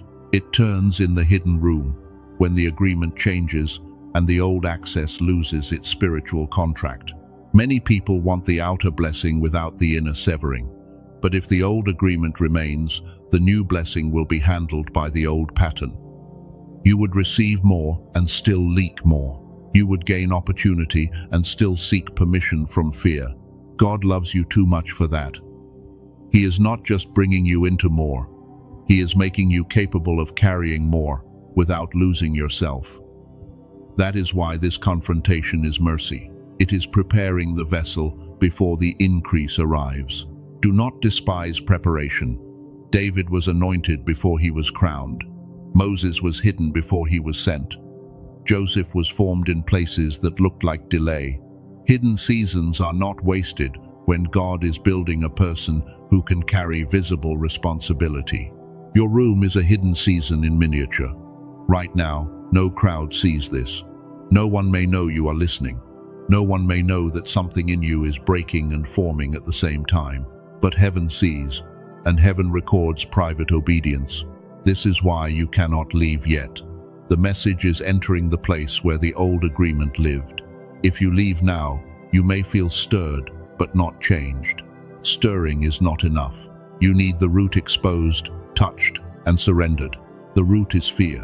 Fear of abandonment. Fear of being misunderstood. Fear of disappointing people. Fear of silence. Fear of your own authority. Fear that if you stop being useful, you will stop being loved. That fear has preached to you for years. Today, heaven preaches louder. Not with noise, but with truth. You were loved before you were useful. You were called before you were approved. You were seen before you were understood. You were chosen before people knew what to do with the weight of you. So stop handing them the pen. They do not get to write the terms of your obedience. They do not get to decide how much access proves your love. They do not get to define your silence as pride when heaven defines it as consecration. The pen returns to God. The key returns to God. The room returns to God. Your yes returns to God. Your no returns to God. Your pace returns to God. Your future returns to God. This is not a small correction. This is a transfer of authority. Authority is returning to the rightful place, not to ego, not to anger, not to revenge, to God within you, to the Spirit guiding you, to the quiet knowing you kept overriding, to the sacred order that was always meant to govern your life. Now breathe. The agreement is being exposed, but you are not being destroyed. Truth is standing in the room, but grace is standing with it. God is not showing you this to leave you ashamed. He is showing you this so the next instruction can finally land clean. Because once the old agreement breaks, heaven does not leave the room empty. God does not remove false voices just to leave you in silence with nothing. He clears the room so the true signal can rise, and that signal will require a practical next step. That is where this message is going. The closed door was the beginning. The exposed agreement was the breaking point. The next part will show you how heaven restores the frequency beneath the noise, and why clarity must be protected before the next door opens. Stay in the room. Keep the door closed. Do not reach back toward the old agreement. The silence may feel different now because something has been named. Let it be named. Let it be broken. Let the voice of God become primary again. Keep the room closed. Something has shifted now. The agreement has been named. The old access has been exposed. But heaven does not reveal a pattern, only to leave you staring at the wound. God reveals what held you back, so He can restore what was buried under it. The silence around you is not empty anymore. It is becoming clean. The noise has been challenged. The false urgency has been interrupted. The hidden agreement has begun to lose authority, and now the true signal inside you can start rising again. This is where the message becomes practical, but not ordinary. Heaven is not only asking you to close a door outside of you. Heaven is restoring the inner place where clarity lives, where discernment rises, and where your spirit can recognize instruction without turning it into fear. For years, you may have thought clarity was only a decision. Think harder, try harder, pray harder, push harder. But sometimes clarity is not blocked by lack of effort. Sometimes clarity is buried under nervous noise, emotional residue, and a mind that has been trained to live in alarm. That is why you could know something and still hesitate. You could feel a warning and still negotiate. You could receive a holy no and still return. The problem was not that God never spoke. The problem was that the signal had to pass through too much interference. Now heaven is clearing the interference. Not all at once, not with drama, but deeply. The closed door removes outer noise. The broken agreement removes false access. And the next step is the restoration of the inner frequency that once made your spirit sharp, alive, and awake. You remember that version of yourself? Maybe it was when you were younger. Maybe before disappointment trained you to doubt every knowing. Maybe before pressure made your mind heavy. There was a time when you sensed things quickly, learned quickly, and moved with a strange inner confidence. That was not imagination. That was not childishness. That was not random energy. There was a God-given ability inside you, a bright inner clarity that could recognize patterns, feel timing, and understand things before others had words for them. Life tried to bury it. Stress tried to mute it. Education may have trained you to ignore it. Trauma may have made you distrust it. Constant noise may have scattered it. But heaven did not remove it from you.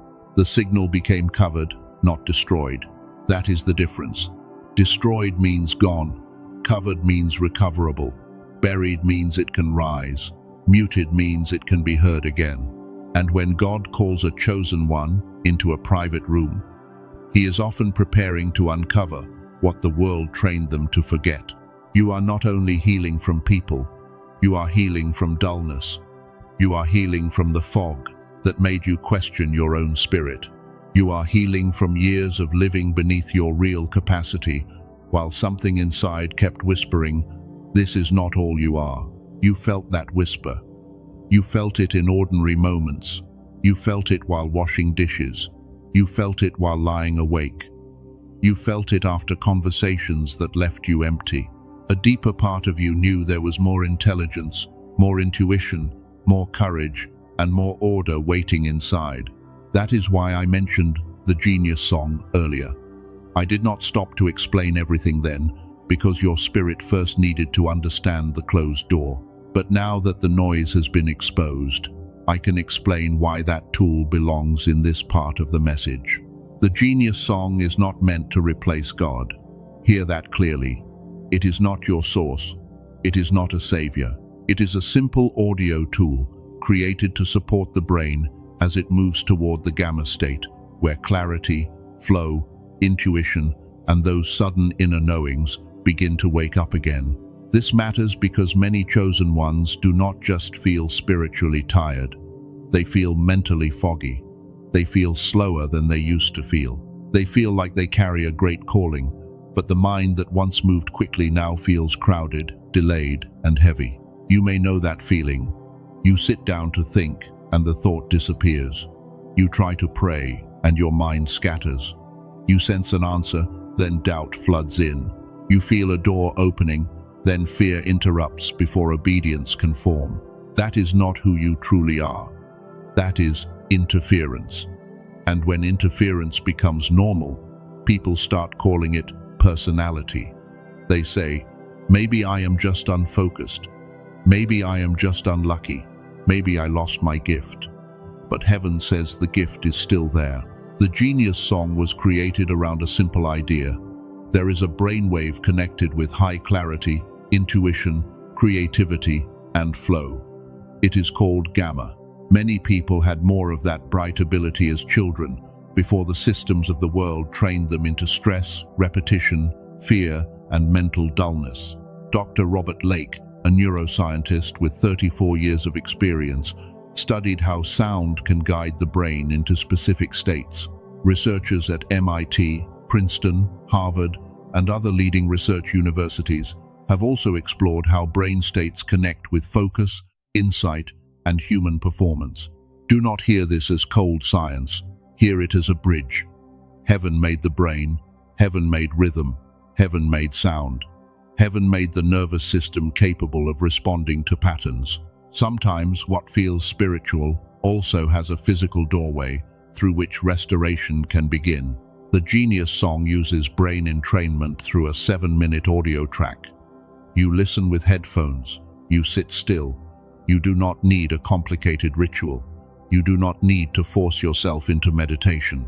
You do not need to write pages of affirmations or wake before sunrise. You simply listen. 7 minutes, one quiet place, a room like this one.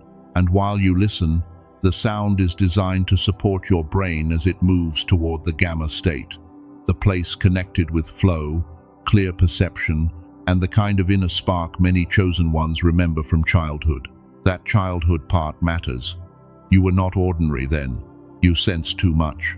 You learned quickly. You noticed what adults ignored. You felt energies before anyone explained them. People may have called you sensitive, intense, dreamy, or strange, but heaven knew there was signal in you. Then life layered noise over it. Pain, pressure, survival, rejection, the need to be accepted, the demand to perform, the fear of being wrong. Slowly, the bright signal dimmed, and you began living as if the fog was your normal state. But fog is not your identity. Fog is a condition. A condition can shift. The hidden agreement broke part of it. The closed door broke part of it. And a tool like the Genius Song can support another layer, helping you return to a state where the mind becomes less crowded and the spirit can listen. I want to be very honest with you. This is not for everyone. Some people want noise. Some people want drama. Some people want something to argue with. But if you are the one who has been saying, "I need my clarity back," then this may be one of the next doors placed before you. There are people who have already used it and noticed quiet changes. One woman in her late 30s had tried spiritual retreats, yoga, and many searching practices, but she still felt disconnected. After about 2 weeks, she described the change as synchronicities, as if life began answering in a language she could understand. Another woman, a teacher in Texas in her 40s, had spent years helping everyone else grow while feeling like her own mind was running at a fraction of its real strength. After 3 weeks, ideas began returning, and a decision she had delayed for a year finally became clear. Those stories matter because they are not about hype. They are about return.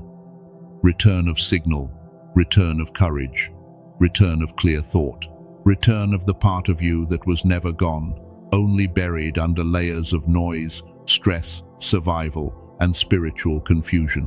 The Genius Song has been used by 18,366 people, but the stronger trust signal is this. The refund rate has been framed at under 4%, which means over 96% continued with it through the guarantee window. That matters because real tools do not need empty noise to prove themselves. Now let us deal with the objections your mind may raise. You may say, "I have tried meditation. I have tried being positive. I have tried spiritual practices." But many of those methods ask an exhausted person to create the state by force, while this audio is designed to help guide the brain through sound. You may say, "I do not have time." But this is 7 minutes, not an hour, not a retreat weekend, not a complicated program. 7 minutes with headphones in a quiet space where the same door you closed today can become a place of restoration. You may say, "I do not want to be sold something." Good. Do not be sold. Discern. There is a difference. If your spirit does not recognize this, release it. But if something in you keeps leaning forward, do not dismiss that nudge just because old fear calls every doorway suspicious. You may say, "Can sound really matter?" But sound has always mattered. A lullaby calms a child. A trumpet can gather an army. Worship can change the atmosphere of a room. Even in scripture, sound often came before movement, and heaven knows how to use vibration to reach places words cannot. Again, this is not your God. God is your God.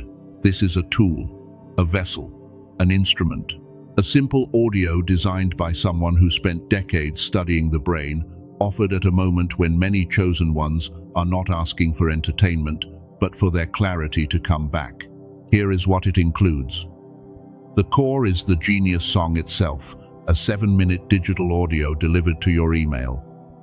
You listen with headphones. You can use it daily. You do not need shipping. You do not need equipment. You do not need to become a different person to begin. The original price is $49, but for viewers of this message, it is $39 as a one-time payment. Not a subscription, not a monthly pull from your account. One time, delivered digitally, so you can begin without waiting for a package. Think about the alternatives many people already consider. A meditation app can cost around $15 every month. An online growth course can be $100 to $200. A single therapy session can be around $150. A retreat weekend can cost $400 to $800. Professional biofeedback can cost around $300 per session in some clinics, and that usually means repeated visits. Those things may help some people, but they do not focus on gamma in this specific way. That is why the $39 one-time access is positioned so differently. There are also 4 bonuses included. The first is Genius Child, valued at $19, a 6-minute audio created for younger minds, so families can support focus and calm earlier, rather than waiting until life has covered the signal. It carries a warm legacy purpose. The second bonus is a classic book valued at $20, connected to the deeper roots behind teachings about prosperity and focused thought. It gives a grounded foundation instead of vague wishing, and many people never realize how much wisdom was hidden in that original source. The third bonus is a guided visualization valued at $29. It walks through 4 areas of life: finances, love, health, and happiness. It is not lonely imagining. It gives structure to the inner picture, while the Genius song supports the state beneath it. The fourth bonus is a 5-habit infographic valued at $12. It is practical. You can print it, place it where you see it, and use it as a daily reminder for keeping the activated state from being swallowed by old routines. Together, the bonuses are valued at $80. That is separate from the core audio itself. So you are not just receiving a 7-minute audio track. You are receiving the audio, the 4 bonuses, and a framework around the restoration process for $39. There is also a 90-day money-back guarantee. If you try it and decide it is not for you, you can request a full refund. No strange conditions, no need to return a digital file. And even if you ask for the refund, you still keep the 4 bonuses valued at $80. That matters because risk should not sit on your shoulders alone. If it does not serve you, you can step away. The guarantee is not there to pressure you. It is there to remove fear, so the decision can come from alignment rather than panic. Now hear the urgency correctly. This is not about rushing because of a cheap deadline. This is about timing. When God pulls you into a room, exposes the old agreement, and restores the desire for clarity, you do not treat that as casual background noise. If this is not your door, leave it in peace. But if this is your door, do not spend another season saying you want clarity while refusing the simple step placed in front of you. Sometimes delay stays powerful because the next step looked too simple for your wounded mind to trust. The enemy loves that. He loves making simple obedience look suspicious. He loves making a practical tool feel beneath you. He loves making you think restoration must be complicated, expensive, dramatic, or painful. But heaven often hides movement in simple acts. 7 minutes, headphones, a quiet room, the same closed door, a clean intention. That does not sound dramatic, but many sacred shifts begin quietly. Seeds do not shout. Oil does not brag. Light does not ask permission before it fills a room. There is one more thing I must say with care. Be careful where you look for it. There are fake pages, imitation audios, and ordinary sound files using names that confuse people. Some of them do not carry the original brain entrainment technology, the bonuses, or the guarantee. Do not search for it on Amazon. Do not search for it on YouTube. Do not search for it on Spotify. Do not trust a random page because the name looks familiar. The verified path is in the description, and in the pinned comment connected to this message. That is not said to frighten you, it is said to protect you, chosen one. When your spirit is in a sensitive season, you must not let counterfeit doors imitate divine timing. If you are going to step through the right door, not a copy wearing familiar language. Now pause. Do not rush. Place your hand near your heart if you can. Breathe once. Let the room be quiet around this decision. This is not only about whether $39 is worth it. This is about whether you believe the buried part of you can return. Ask yourself gently, do I want my signal back? Do I want clarity more than I want the comfort of staying foggy? Do I want to keep calling my dullness normal? Or am I ready to give my mind and spirit a clean place to rise? If your answer is no, be at peace. If your answer is yes, your next step is simple. Go to the link in the description or the pinned comment. Use only that verified path. Receive the Genius song, listen in a quiet place, and let the process begin without pressure. Do not make it dramatic. Make it consistent. Do not worship the tool. Use it with wisdom. Do not chase a feeling every second. Give your mind, your body, and your spirit space to respond. Some shifts come quickly, some come quietly. Both can be real. And after you listen, do not run back into the old noise immediately. Guard the room. Let the sound settle. Let your spirit breathe. Let the clarity have a chance to speak before you give your attention back to the same voices that buried it. This is how the closed door becomes more than a symbol. It becomes a rhythm, a daily return, a sacred reset, a place where heaven, sound, silence, and obedience meet without the crowd pressing in. The room becomes an altar again. But remember the order. God first, the room second, the tool third, your obedience through all of it. The Genius song can support the state, but it cannot obey for you. The audio can help the brain settle toward clarity, but you must still stop reopening doors heaven closed. That is why this message came before the full explanation. You needed the spiritual frame first. Without the frame, you might treat the tool like a product. With the frame, you can treat it as a support for a season where heaven is restoring your inner signal. This is not about chasing magic. This is about returning to order. The mind under heaven, the spirit under God. The body no longer held hostage by constant alarm. The room no longer filled with unauthorized voices. The signal no longer buried under false urgency. You may feel hope rising now. Let it rise slowly. Do not let hope become frantic. Hope does not need to sprint. Hope can breathe. Hope can sit in the room and say, maybe I am not broken. Maybe I am being restored. Maybe the fog is not permanent. That maybe is holy when it opens toward faith. It is the first crack in the old story. The old story said you lost too much. The new story says, heaven knows how to restore what was covered. The old story said delay one. The new story says signal can return. Let the new story enter. You are not the same person who first closed the door at the beginning of this message. Something has been named. Something has been corrected. Something has been offered, not forced. Offered. Heaven honors your will, even while guiding your spirit. If you take the step, take it quietly. Not to prove anything, not to tell everyone, not to perform transformation. Take it because your private clarity matters. Take it because the room is sacred. Take it because you are done letting noise be stronger than your signal. If you do not take the step today, still keep the instruction. Close the door. Guard the signal.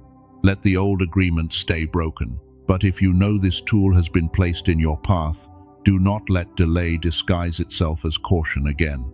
There is a kind of caution that is wisdom. There is another kind that is fear with a polite voice. Wisdom checks alignment. Fear avoids movement. Wisdom brings peace. Fear keeps asking forever. Wisdom can decide. Fear needs endless reassurance while the season passes. You know which one has been ruling you. That is why this moment is tender. No one is shouting at you. No one is forcing you. But heaven is making something clear. You cannot keep praying for restoration while refusing every simple doorway that answers the prayer. This is the doorway for some of you. Not all. Some. The ones who feel that deep recognition. The ones who remember the childhood signal. The ones who are tired of fog. The ones who know their assignment requires a sharper mind and a quieter spirit than this season has allowed. For you, the link below is not noise. It is a next step. The description and pinned comment hold the verified path. Use that path only.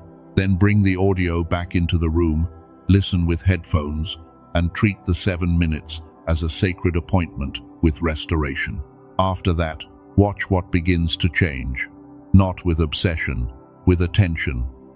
Notice if your thoughts become less tangled. Notice if decisions feel cleaner. Notice if your spirit starts recognizing patterns again.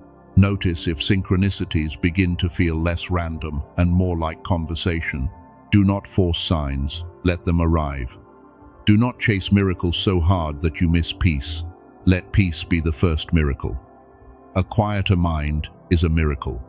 A clean no is a miracle. A yes without panic is a miracle. Returning to yourself is a miracle. That is what heaven is doing. It is returning you to yourself under God. Not the wounded self, not the scattered self, not the self that answered every knock. The clear self, the watchman self, the one who can hear, wait, discern, and move with holy precision.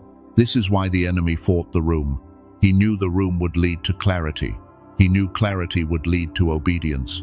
He knew obedience would lead to doors he could not enter. And he knew one restored chosen. One can shift an atmosphere without begging anyone to understand. You are being restored for that.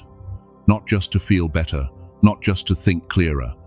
To carry your assignment without being controlled by every voice around you. To walk into the next season with a mind that is not constantly hijacked by fear.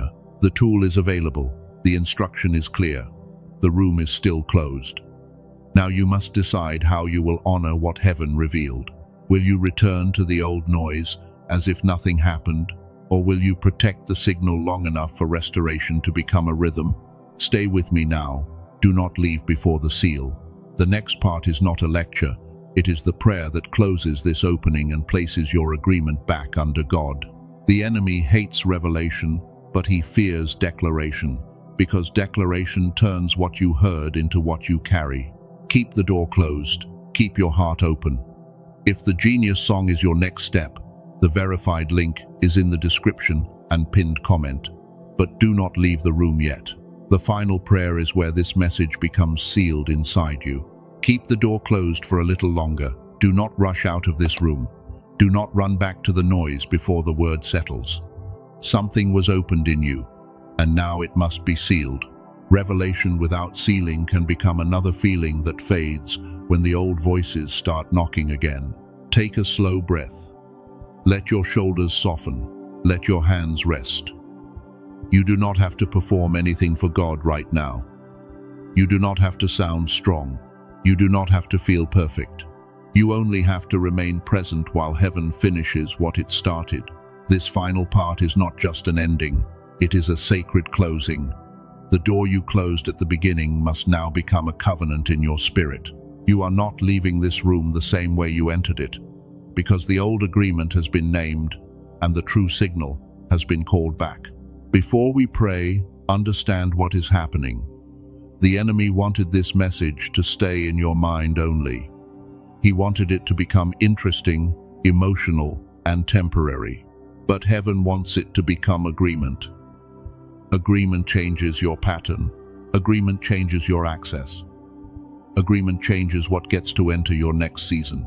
So slow down. Do not treat this as background sound. Do not let your attention drift in the final moments.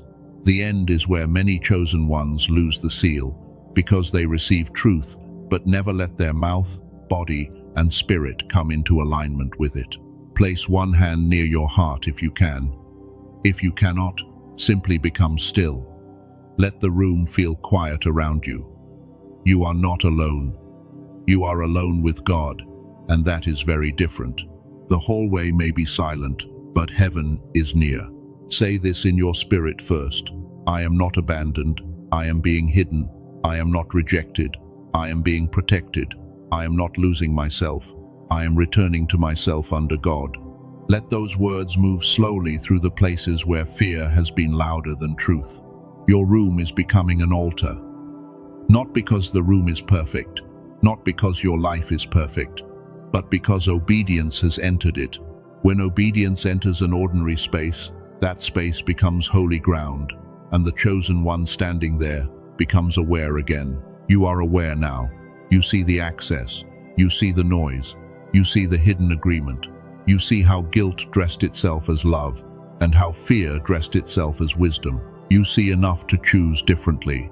That is a gift. Do not despise the gift because it arrived with discomfort.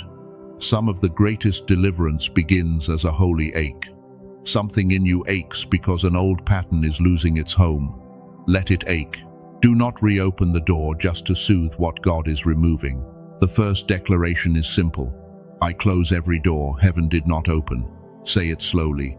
I close every door heaven did not open.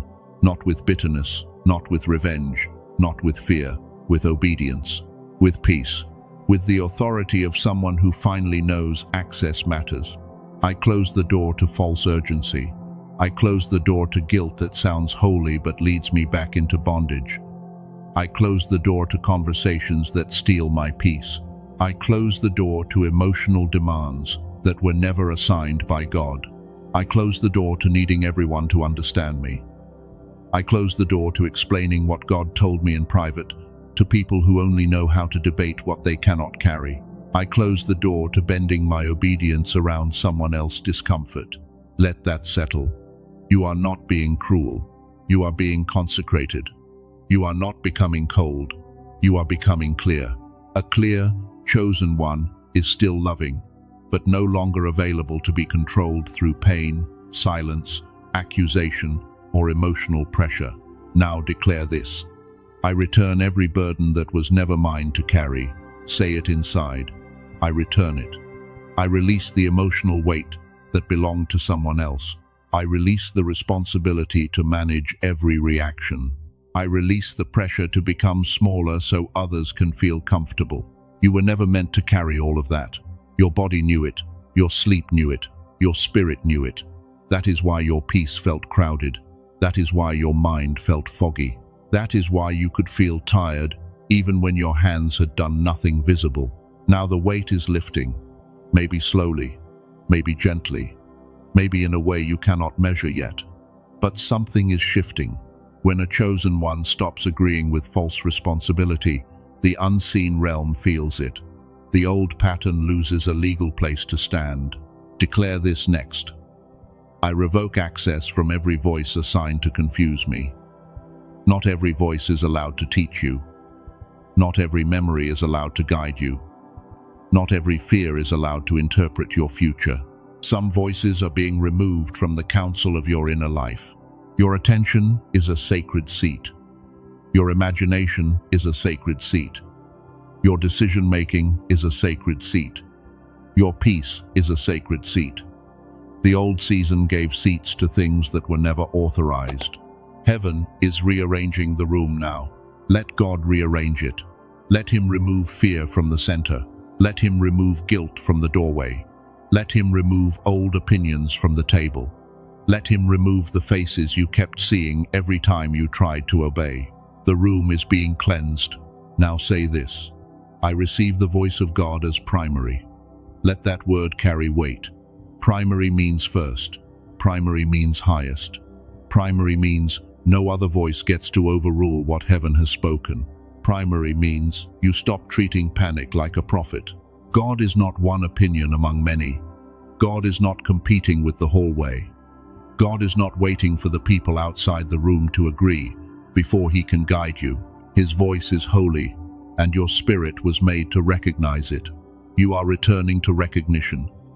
You will recognize peace again. You will recognize warning again. You will recognize false access again. You will recognize the difference between compassion and compulsion, between assignment and attachment, between holy stillness and fear, disguised as delay. This is the restoration. Not just a better mood, not just a calmer night, a restored inner order.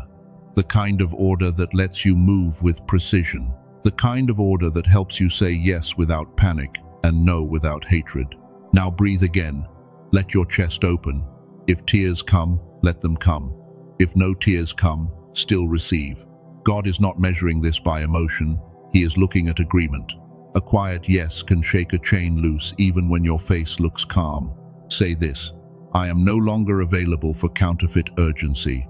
I will not be rushed out of peace. I will not be pushed into old cycles. I will not call every knock a calling. I will test the sound, test the fruit, and wait for heaven to confirm. This is wisdom. You are not refusing life. You are refusing disorder. You are not refusing love. You are refusing manipulation. You are not refusing people. You are refusing access that requires you to betray the instruction of God. Some of you need to forgive yourself here. You kept the door open too long. You went back too many times. You ignored your discernment. You called warning anxiety. You called heaviness sacrifice. You called exhaustion loyalty. But heaven is not holding you in shame. Forgive yourself. Say it quietly. I forgive myself for not knowing how to guard my own spirit. I forgive myself for confusing survival with obedience. I forgive myself for letting fear interpret my calling. I forgive myself, and I receive the wisdom that came from the pain. That forgiveness is part of the seal. Shame would make you hide from God. Grace lets you return. Shame would make you punish yourself for the old agreement. Grace lets you break it and walk forward with clean hands. You have clean hands now, not because you never made mistakes, because you are surrendering the pattern. God can work with a surrendered person. God can restore a tired vessel. God can rebuild a sensitive spirit that has been overexposed for too long. Now speak over your room. This room belongs to God. My attention belongs to God. My peace belongs to God. My future belongs to God. My gift belongs to God. My yes belongs to God. My no belongs to God. Do not rush those words. They are not decoration. They are transfer. Authority is moving back to its rightful place. You are not giving your room to fear. You are not giving your mind to noise. You are not giving your future to people who cannot carry the weight of your obedience. This is the end of scattered living. Say that inside. Scattered living is ending. My attention is returning. My discernment is returning. My clarity is returning. My peace is returning. My courage is returning. My inner signal is returning under the covering of God. The fog does not get the final word. Delay does not get the final word. Misunderstanding does not get the final word. The old agreement does not get the final word. God speaks last, and what he speaks over you carries more authority than every voice that tried to name you. You were not too sensitive. You were sensing without protection. You were not too intense. You were carrying signal in rooms that did not honor it. You were not strange. You were set apart, and now you are learning how to live set apart without hating the people outside the door. That is maturity. Bless them, but obey God. Love them, but guard the room. Forgive them, but do not rebuild what heaven dismantled. Pray for them, but do not give them the key to a place that God is still healing. Now we pray. Father, I bring this chosen one before you. I bring their tired heart, their crowded mind, their sensitive spirit, and every part of them that learned to survive by staying available. I ask you to meet them in the room where no one else can interrupt. Father, cleanse the noise around them. Cleanse the noise inside them. Remove the voices that were never sent by you. Remove the guilt that kept pulling them backward. Remove the fear that made them doubt every clear instruction you placed in their spirit. Teach them the sound of your voice again. Teach them the weight of peace. Teach them the difference between a divine door and a familiar trap. Teach them how to wait without panic, move without pride, and close doors without hatred. Father, Heal the part of them that believes love must cost their peace. Heal the part that feels guilty for resting. Heal the part that thinks being needed is the same as being wanted. Heal the younger place that learned to perform for safety. Let this room become a sanctuary. Let this silence become medicine. Let this closed door become a sign that their spirit is no longer public property. Let every unauthorized access lose its strength from this moment forward. I ask you to restore their clarity, restore their discernment, restore their courage. Restore the clean inner signal that life, pain, pressure, and confusion tried to bury. Let the fog lift. Let the false urgency break. Let the true instruction rise. Father, when the old door knocks again, give them strength to stay still. When guilt speaks, give them wisdom to test it. When fear says they are being selfish, remind them that obedience to you is never selfish when it protects what you are building. Place a guard over their mouth. Let them stop explaining sacred instructions to careless ears. Place a guard over their heart. Let them stop confusing every emotional demand with a divine assignment. Place a guard over their mind. Let peace become stronger than panic. Let them sleep differently. Let them wake differently. Let their mornings no longer begin under the weight of everyone else's emotions. Let their body learn safety. Let their spirit learn order. Let their mind learn quiet again. And if the genius song is part of their next step, guide them with peace, not pressure. Let them use it with wisdom. Let the 7 minutes become a clean appointment, not an idol. Let every tool serve your restoration, and let no tool replace your voice. Protect them from counterfeit doors. Protect them from imitation paths. Protect them from anything that looks spiritual, but pulls them away from truth. If they take that step, guide them through the verified path in the description and pinned comment, and let discernment remain strong. Father, bless their obedience in secret. Bless the no that nobody understands. Bless the boundary that feels unfamiliar. Bless the quiet decision that may never be applauded. Bless the private yes that heaven recognizes even when the world does not see it. Now, chosen one, receive this. You are not hiding. You are being hidden. You are not delayed. You are being aligned. You are not forgotten. You are being protected. You are not empty. You are being cleared for what heaven is about to place inside you. Your next season will not require the same access. Your next season will not tolerate the same confusion. Your next season will not be built by the same fear. You are crossing with a cleaner spirit, a guarded room, and a deeper agreement with God. Do not be surprised when certain desires fade. That is part of the seal. Do not be surprised when old conversations feel heavier. That is mercy. Do not be surprised when you no longer feel drawn to things that once controlled your attention. Deliverance often begins as a loss of appetite. You stop craving the old chaos. You stop needing the old validation. You stop reaching for the old noise. At first it may feel unfamiliar, then it will feel like freedom. Let freedom become normal. Let peace become normal. Let silence become normal. Let obedience become normal. Let clarity become normal. You do not have to return to the crowded way of living just because it once felt familiar. If this message has spoken to you, do something simple and sacred. Type "closed" in the comments as a sign that you are closing every door. Heaven did not open. Do not type it as performance. Type it as agreement. Type it as a marker in the ground.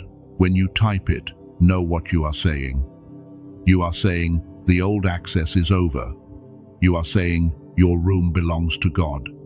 You are saying, guilt does not own the key. You are saying your next instruction will not be filtered through the wrong voices. Like this message if it met you in the room. Not for noise, not for vanity. Let it help another chosen one find this word at the exact moment they are being pulled away from the crowd and do not yet understand why. Share it with wisdom. Do not send it to everyone. Send it only if the Spirit places someone on your heart. Some messages are not meant to be thrown into every conversation. They are meant to be placed carefully, like oil poured where heaven has prepared the ground. Subscribe if your spirit knows heaven is still training you in this season. Not every message will be easy. Not every word will be soft. But the right instruction at the right time can save years of confusion. And you need a place where your calling is spoken to directly. And if the genius song kept stirring in your spirit during this message, the verified link is in the description and the pinned comment. Use only that path. Do not search elsewhere. Do not follow a counterfeit copy. If it is your next step, take it with peace. Remember the order. God is the source. The room is the altar. The tool is support. Your obedience is the key. Keep that order and you will not be pulled into confusion. Lose that order and even good tools can become noise. After this ends, do not immediately open the door to everything. Sit for a moment. Let the room remain quiet. Let your spirit settle. If you need to write one sentence, write this: My room belongs to God. Let that sentence meet you again later. If someone knocks emotionally today, do not panic. If an old message appears, do not rush. If the old guilt rises, breathe before answering. The seal is not proven by how you feel right now. It is proven by the next moment when the old pattern asks for the key. You will have strength in that moment. Not because you became hard, because heaven has spoken. You are not making a random boundary. You are obeying a holy instruction. That difference will carry you when feelings try to pull you backward. The enemy may test the door. Expect that. A test does not mean the seal failed. A test reveals whether you will honor what was sealed. Do not be shocked by the knock. Just remember who owns the room now. God owns the room. God owns the key. God owns the timing. God owns the next instruction. You are not a slave to panic anymore. You are not a servant of false urgency anymore. You are not available to every voice anymore. You are the watchman. You are the one heaven pulled aside. You are the one who can hear what others miss, but only when you stop letting every sound become your master. Your sensitivity is coming under order. Your discernment is being sharpened. You are the generational cycle breaker. This closed door is not only for you. Someone after you will inherit the fruit of this obedience. A child, a family line, a future assignment, a person you have not even met yet will be touched by the boundary you honor now. That is why this matters. Private obedience becomes public legacy. Hidden surrender becomes visible fruit. A closed door today can become an open gate in a future you cannot yet see. Do not underestimate what God does with unseen yeses. You are the spiritual intercessor, but you are not the savior. You can pray without being consumed. You can stand in the gap without living in the wound. You can love deeply without turning your soul into a room where everyone else's pain becomes your furniture. You are the breakthrough prophet, not because you predict for applause, because you sense movement before evidence appears. You feel shifts before circumstances confirm them. You notice when heaven is changing the atmosphere, and now your signal is being restored so you can trust what God shows you. Let these identities settle. Chosen one, watchman, cycle breaker, intercessor, breakthrough prophet. These are not costumes. They are reminders. They call you back to the weight of who you are when fear tries to make you live beneath it. Now seal the room again. I close what heaven closed. I open only what heaven opens. I hear what God speaks. I release what God removes. I receive what God restores. I move when heaven says move. I wait when heaven says wait. Let this seal reach your thoughts. Let it reach your habits. Let it reach your phone. Let it reach your relationships. Let it reach your sleep. Let it reach your money. Let it reach your work. Let it reach every place where confusion tried to build a throne. Confusion is not your covering. Fear is not your covering. Guilt is not your covering. Heaven is your covering. The Father is your keeper. The Holy Spirit is your guide. Your obedience is your agreement. Your peace is a witness. When you leave this room, leave slowly. not physically only, spiritually. Do not run out with the old rush. Carry the quiet with you. Carry the boundary with you. Carry the prayer with you. Carry the knowing that you can be alone and not abandoned. The world may still be loud. People may still need things. Responsibilities may still exist. But something in you is different. You are no longer entering the noise without a door. You are no longer offering your whole spirit to every demand. You have a door now. You have a key now. You have an agreement now. You have a word now. And when old patterns ask for the old version, you can answer with silence, with peace, or with one simple, holy no. That no may save your season. That no may protect your clarity. That no may preserve the instruction that changes everything. Do not despise the power of a quiet no when it is spoken under the authority of God. There is a blessing coming through this, a clearer mind, a steadier spirit, a cleaner yes, a stronger no, a deeper sleep, a calmer body, a restored signal, a future where you no longer need chaos to feel connected. Receive the blessing, receive the peace, receive the restoration, receive the courage to leave the door closed after the feeling fades. Receive the wisdom to know who belongs near the next version of you and who only belonged to the version that survived. The version that survived deserves honor. Do not hate them. They got you here. They carried you through storms. They learned patterns that once protected you. But survival is not the final identity.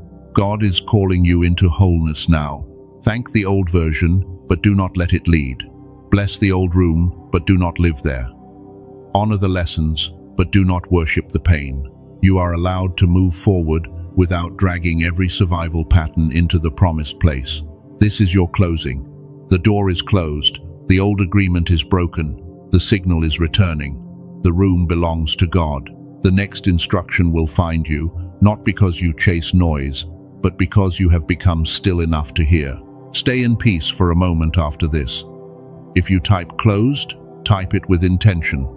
If you follow the link for the Genius song, follow it with discernment. If you simply sit with God, sit fully. Whatever you do next, do it from clarity, not panic. The Father sees you. Heaven has recorded this moment. You were not crazy for needing space. You were not wrong for sensing a shift. You were not selfish for closing the door. You were obedient, and obedience behind a closed door still shakes the unseen realm. Now go in peace, but do not go back to the old access. Go with love, but do not go without a boundary. Go with tenderness, but do not go without discernment. Go with faith, and let the closed door remind you that God can speak clearly when the room is His. The door is closed. The signal is clear. The old noise has lost its throne. The next instruction will find you in the place of obedience.